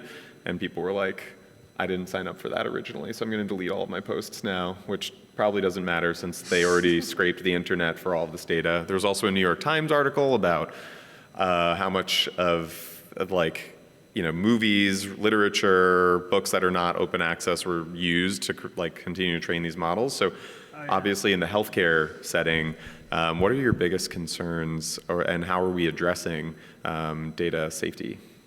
Yeah, and I think that article, they were saying that by 2026, they're going to run out of potential data to train, which is, I think, very fascinating. We're going to get into that in a little bit too, because we need to talk about synthetic data. Yeah, I mean, you do have to be very, we talked about this in our groups as well. You have to be very careful about where you're putting this information, what you're doing with it, how you're interacting with it. Even like a code editor that's running on the side, like if you're starting to place anything like in the comment sections or like drop it into like just the code itself, and you feel like, oh, this code editor is like just part of VS Code or something else, you really have to think twice before you do those types of things, because it may be being used further. So I will, for our general practice, we kind of take a very like regimented approach to this. So I had shown the Azure environment. So the reason why we use Azure for like the research related stuff is because they have a stateless system, so that there's a guarantee from Microsoft that that information is not being exchanged with OpenAI, and it's in a secure environment. So that's step one.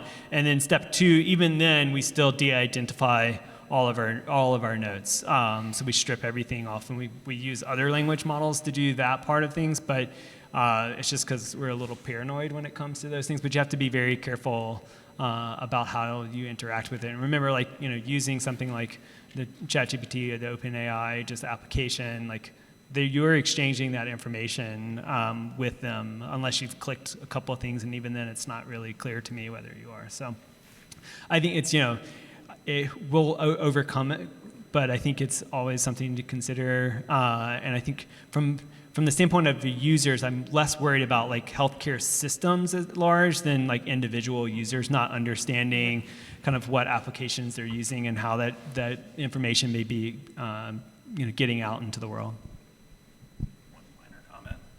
On that note, generally any of the web client, just as he was mentioning, so when we were doing all those like little coding demos in the web client, don't put any sensitive information of any sort in that, be that personnel data, be that operational data, be that like anything that could have a social in it, because in all of those cases, that's like a potential breach situation. Any questions on that topic?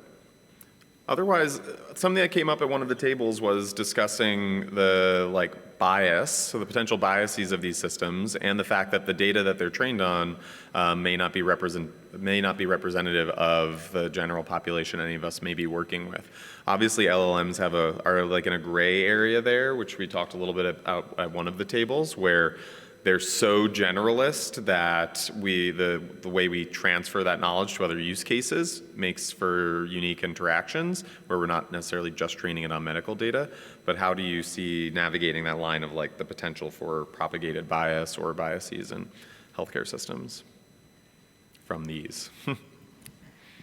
You do research on this too. So. Yes, I do. Yes, I do. So I think to your point that these LLMs, right, they're on a large, incredibly large corpus of data, and so is it just kind of inherent within this entire corpus and kind of how our society operates that we already have a lot of these biases kind of baked in, and so whether or not we need to be doing some pre-processing ways in which we're trying to mitigate these biases or kind of post-processing to be able to figure out ways in which we look at how these models are operating in terms of mitigating biases. But I think, and something that we were talking a little bit in our group about was when we're thinking, conversations have come up around using models and, should you create these things locally, kind of have a local optimization, have them perform the best for your institution, for your patient population, versus having these more generalized models and then maybe fine-tuning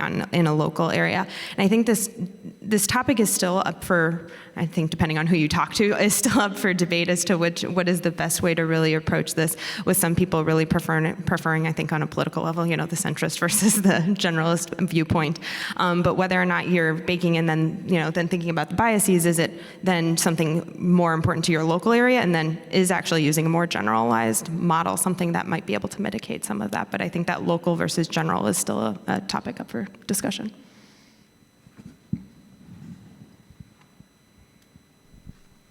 Yeah, I was thinking there's a couple things on the local versus general level, and this I think applies outside of just large language models, but also to all of AI. I think there's a really compelling argument that from a development standpoint, at some point all models should be local, and a lot of that is not because we're worried about demographic or other sensitive attribute like transferability and the ability for these models to accurately learn things. The real issue is that there's tons and tons of variation in healthcare processes from site to site, and that those you can't necessarily learn a focus down on those without developing a local model. So, a particular piece of data is just done differently or handled or entered differently in one site versus the other. And those types of things can make models perform differently across sites. And so I think, I still think that there needs to be a real kind of local development and validation component, and we can't really rely on these very, very general models. You can build them, but then you need to have that fine-tuning and kind of transfer learning component. And though I do, just to also comment on that, and the true value of having that local calibration and fine tuning, but also then it becomes a question of which hospital systems would be able to support that, and being able to then have access to this sort of technology, because in the long run they're going to have some shift and drift and needing for maintenance, and who's going to be responsible for that if they don't have the infrastructure already. Yeah, that's a great point, because I think one of the biggest areas where we're going to see like massive disparities is going to be in the ability to pay and finance a lot of these AI things. So, like I grew up in Mississippi, and I just think about like some of these small rural hospitals like trying to implement some type of AI thing or purchase it or something, and I was like, it's not going to happen like anytime soon. Like if very large academic centers are struggling with this and thinking about like capital and how to invest in it, like I can't imagine like these small community. And guess what? When we think about like disparities to begin with, like it's in those small local areas, and so that is the fear of mine, that we're going to see this huge kind of acceleration actually of disparities that's going to center around like ability to be able to build out these systems. I think you're going to see some of this as well addressed at the vendor level from our EMRs. You're already seeing a lot of integrations from Epic and Cerner in terms of trying to build in dedicated AI components, and I think you're just going to see that continuing to become a more common element.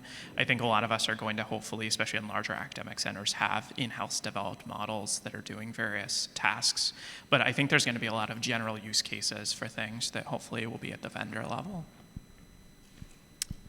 Yeah, I think this is a great point of distinction between, we've put on workshops before of trying to build or deploy and understand parts of AI models. I think this distinction of large language models being so multi-use and so much of like top layer above everything going on in the data behind it that allow us to interface in a unique way, that a lot of the discussion, a lot of the future directions even are really in like, less trying to find a specific screening model that gets you, a little bit more area under the curve, and more like, what is all the work that we do? Where are the disparities in like how healthcare is being delivered in one site as opposed to another who has access to this information? And vendors, much like our iPhone, like the crux to getting us to buy all the apps is the iPhone. So now it's the way to do medical work is the EHR. So the EHR is the means by which these companies are going to try to make money. It'll much less likely be individual use cases and more be like, every time I have a question, I go into Epic, I log in, or this, Epic has, GPT enabled, so I can ask all sorts of N of 1 questions. Which sort of gets into, where do you see this in the short term, and then the long term, where do you see these technologies coming into play? Like what's going to be impactful in the near term, and then where are we going from there? Yeah, I mean, I think one of the things we're going to see, and we're already seeing, is like the patient-facing side of this is, I think, happening now. I was just reading some information that like what OpenAI is able to look at from their queries that are being generated for them is, there's tons and tons of people that are asking medical questions within these, and I think we're going to see more and more. When I look at like the investor kind of VC landscape, I see a lot of like patient-facing components. Anything from, I think, one of the discussions was around like triage components, but like asking questions about, acute unscheduled care, like where you should get care. I think, scheduling components, like that. Those are the things I hope we see as well. And then like other, downtime kind of uses as patients like sit in our emergency departments, at least when I'm thinking about it from an emergency perspective, is like, how can we utilize that time that they're sitting there to collect information, deliver better care for them? Can we offload some of the tasks that we have for like nursing, for like preventive screening and things like that to some of these large language models so that we can collect that? Can we collect social determinants of health and other components? Because they're sitting there, not doing other things at that point. It's a good opportunity to do those types of things. But for me, as not fully techno-optimist or techno-ambiguous, is how different is that than like, WebMD and Googling your symptoms, really? I feel like this comes up as like, can we get people to self-triage? It may be super helpful. Can we give them a corpus that's where they can go to for certain complaints and make it hyper-local, to Gabrielle's point? These could be better, but the prior version of this, where there was a lot of hype and accessibility, led to more misinformation and people searching inappropriate things and coming in for the right and wrong reasons. And similarly, the EHR was supposed to alleviate a lot of burden from us, which is where I see a lot of these tools helping alleviate burden. And it turns out that's just added more to our plate as well, because the distance between the provider and the patient somehow keeps widening and widening the more technological things we put in our way. And there's been very little data to show that it's made practice of medicine much better. So I'm also like, I don't know that the disparities will get even worse than they already, they continue to be bad, and they're bad, for decades and on end. So I don't know, how are you going to address some of these things? Well, I think one interesting component of it is actually, I think, the perception of the use of these models. There was an example, and I don't know if this is more embarrassing than anything else, but there was a model that was used to answer inbox messages. And there was issues with, and it was implemented primarily in our primary care setting. And so, thank gosh, we don't have to answer those inbox messages. And so, how good their responses were or weren't, we found providers were having to make a lot of changes. And so it wasn't necessarily improving the efficiency, but the docs really liked using it. And so we weren't necessarily seeing the changes that I think a lot of the billing coders and everybody up high really wanted to see, but the docs seem to really like it. And I think it's interesting that perception, at least at the very beginning, seems to be there's a lot of hype, and we're really still up on that. I don't remember what that curve is called, the adoption curve. Yeah. And so, really still up on that, the hype cycle, yeah. We're still, kind of really up at the top. And I think we're, while we still get a lot of both positive and negative, but I think primarily positive feedback on this, as we see it maybe coming down on the other side, will we see the true value and whether or not it's helping with burnout, which is, I think, something that people were really hoping that this was going to be able to do.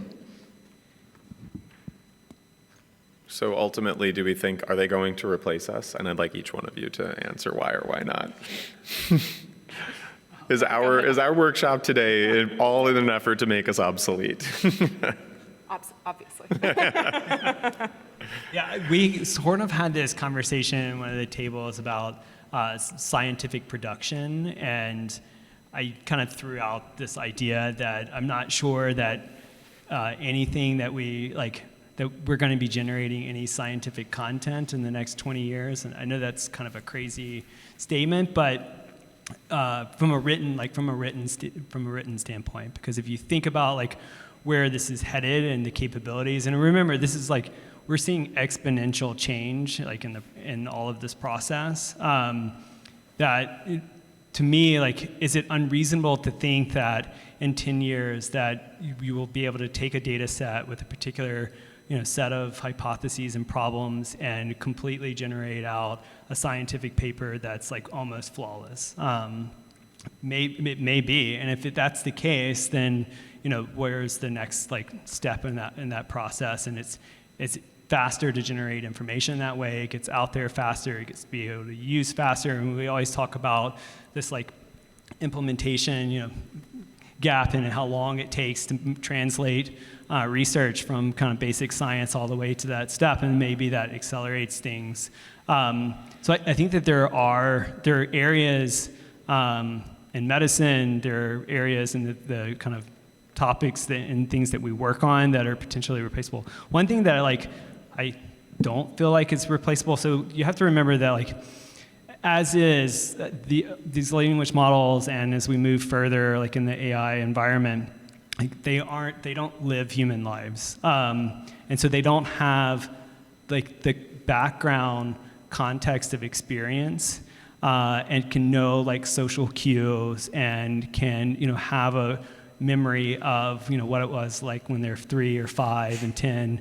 And somebody was bringing this up the other day when it comes to people being truthful or not truthful and talking to you and understanding their background and things like that in a way that's not expressible through language. And I think that part will not be replaceable because it doesn't exist in language and everything else. It exists in kind of the environment that we live in. So that was slightly philosophical. I mean, that's a reasonable way to take it. But that human aspect of things I think won't be replaceable. But there are a lot of tasks that I think will be.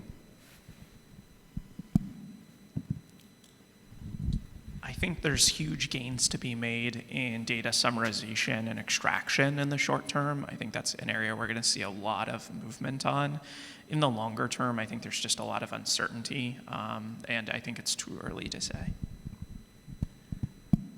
I'm a big believer in maybe a bit of a buzzword, but the idea of the augmented intelligence. The fact that no, I don't, to answer your question directly, no, I don't think they're coming for us. Nice. I don't think the robot rising is coming, but but I do think that we will be seeing a change in how we interact with these models and being able to create an augmented intelligence, seeing ways in which we can put physician-style decision-making and prediction into places where physicians aren't, places, ways in which we're able to better communicate with our patients, but still always having kind of a human element to it, because to your point, we'll never be able to give them human experience, but I do believe that it can be maybe a bit of a friend, as it were, along the way, and being able to make our lives a little bit easier.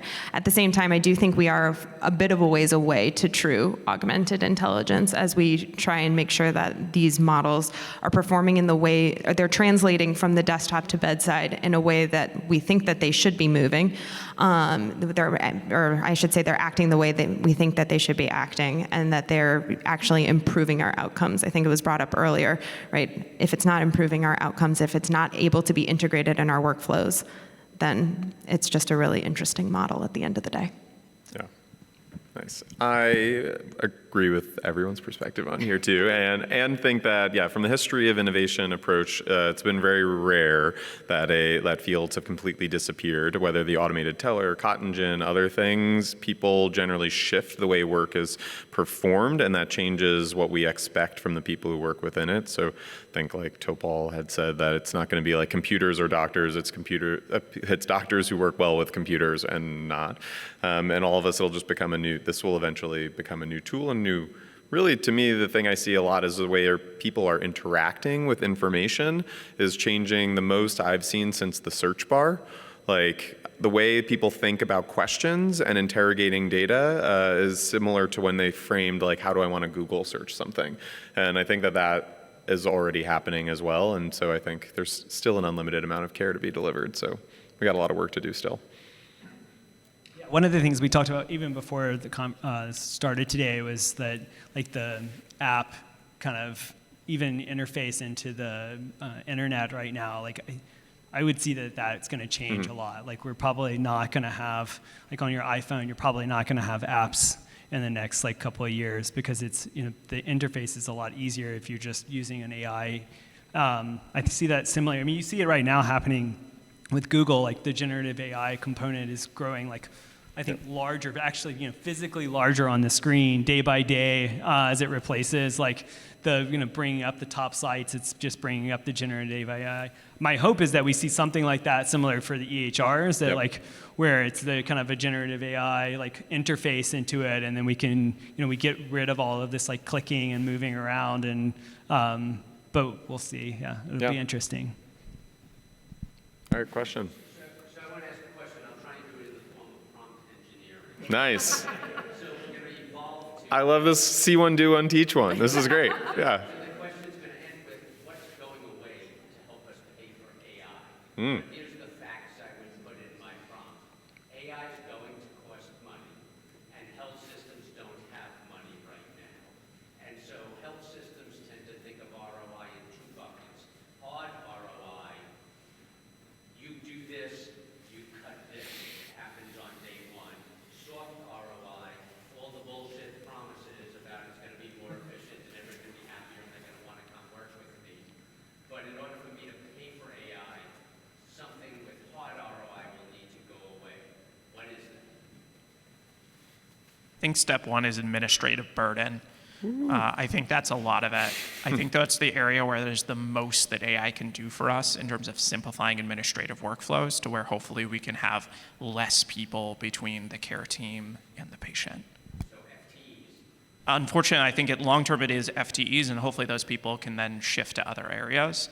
But I think a lot of registration tasks and things like that are probably some of the first ones that can potentially be automated out. Of note, that was one of the first places people thought the EHR would help too. The quotes from late 90s and 2000s were literally the biggest impact, and there's been a 10-to-1 growth. I think hiring is now 10-to-1 administrators to clinical in most large healthcare systems.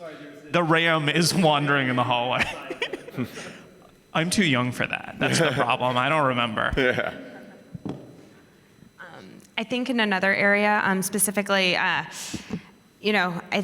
think you did say AI overall, and so I'm going to then broaden it to a little bit beyond the LLMs. And I think in some of the areas, an argument can be made in terms of like if you're able to perform like better screening, are you able to screen people into certain categories, generate more CPT codes for certain diagnoses, and being able to generate revenue from procedures because every hospital likes a lot of procedures.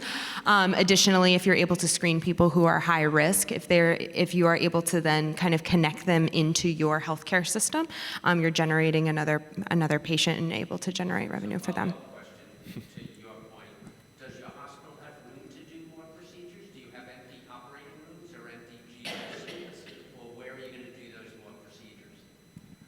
Expanding outside the hospital, which is something that we have been doing.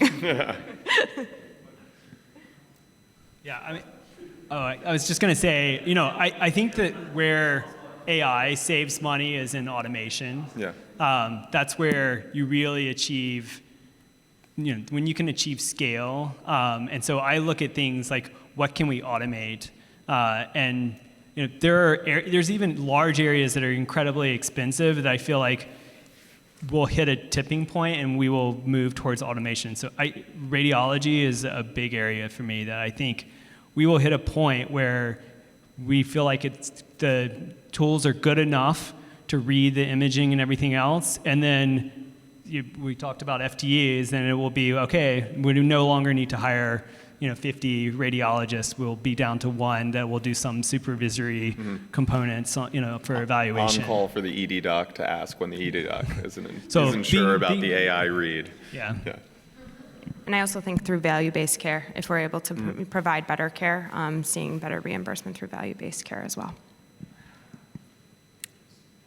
Actually, there's an additional part to that. Some people are using it to find things we haven't built. So on the administrative burden, there is also people there's an administrative upcharge that humans miss. And so some people's whole angle is, how about we extract more from the already extracted system, and then they can fund the other things, just to be totally nihilistic about it. But yeah. Yep.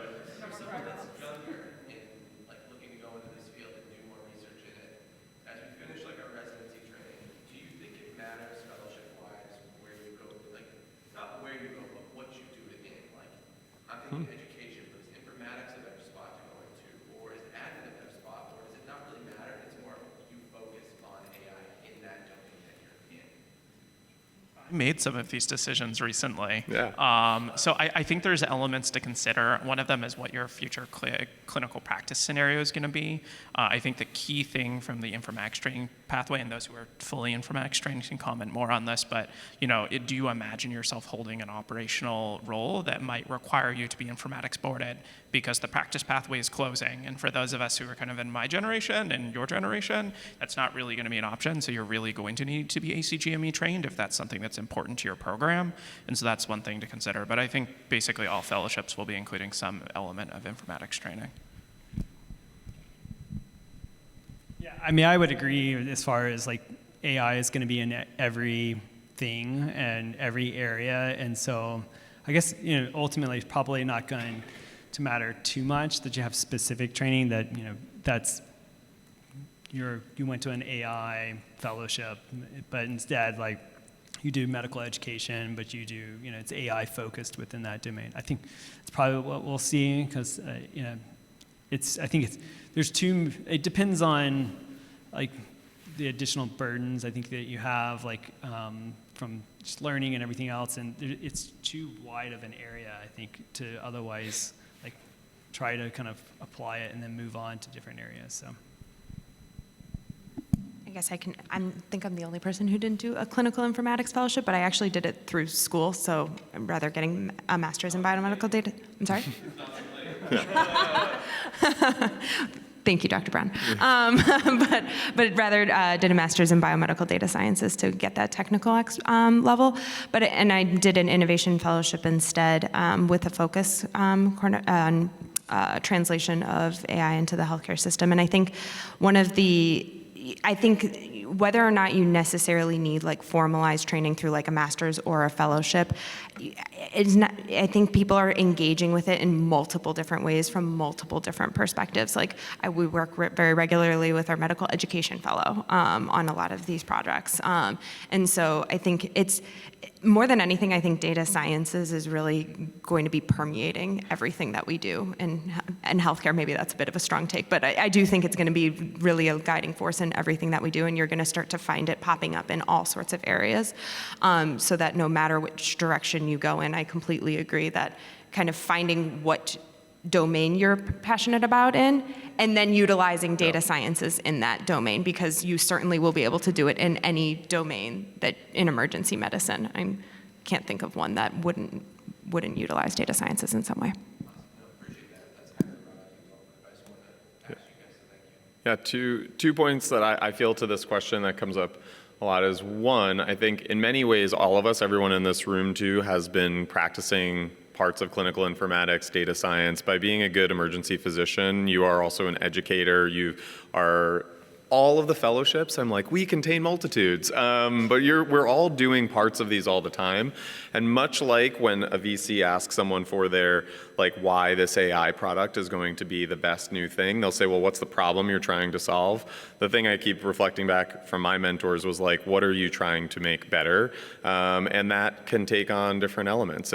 I hear from history of science people that are freaking out over what education, like classroom education, will even look like with these tools, which obviously means what will medical education look like with these tools. We touched a little bit upon it. But really, it's the question and how you like to go about the process by which you like to answer them. And I think all of those, provided you go to a place that you like, that allows you and enables you space to ask questions that you are passionate about, there's just, all of us as emergency physicians use, we use our bougie sometimes, and we use video laryngoscopy, and we've learned all the different methods such that when something is presented in front of us, we have everything we need to solve it the best possible at that time. Yeah. Anything else? Otherwise, we are at the minute. Oh my God. Great job, everybody. Woo. Thank you all for being here. I hope you had a good time. At some point, there'll be a survey about this, I'm sure. And so any and all feedback is obviously much appreciated, so we can try to improve on it for next year and future years, and also hit everyone, all the amazing SAEM people's learning needs, so we can get better together. Thanks.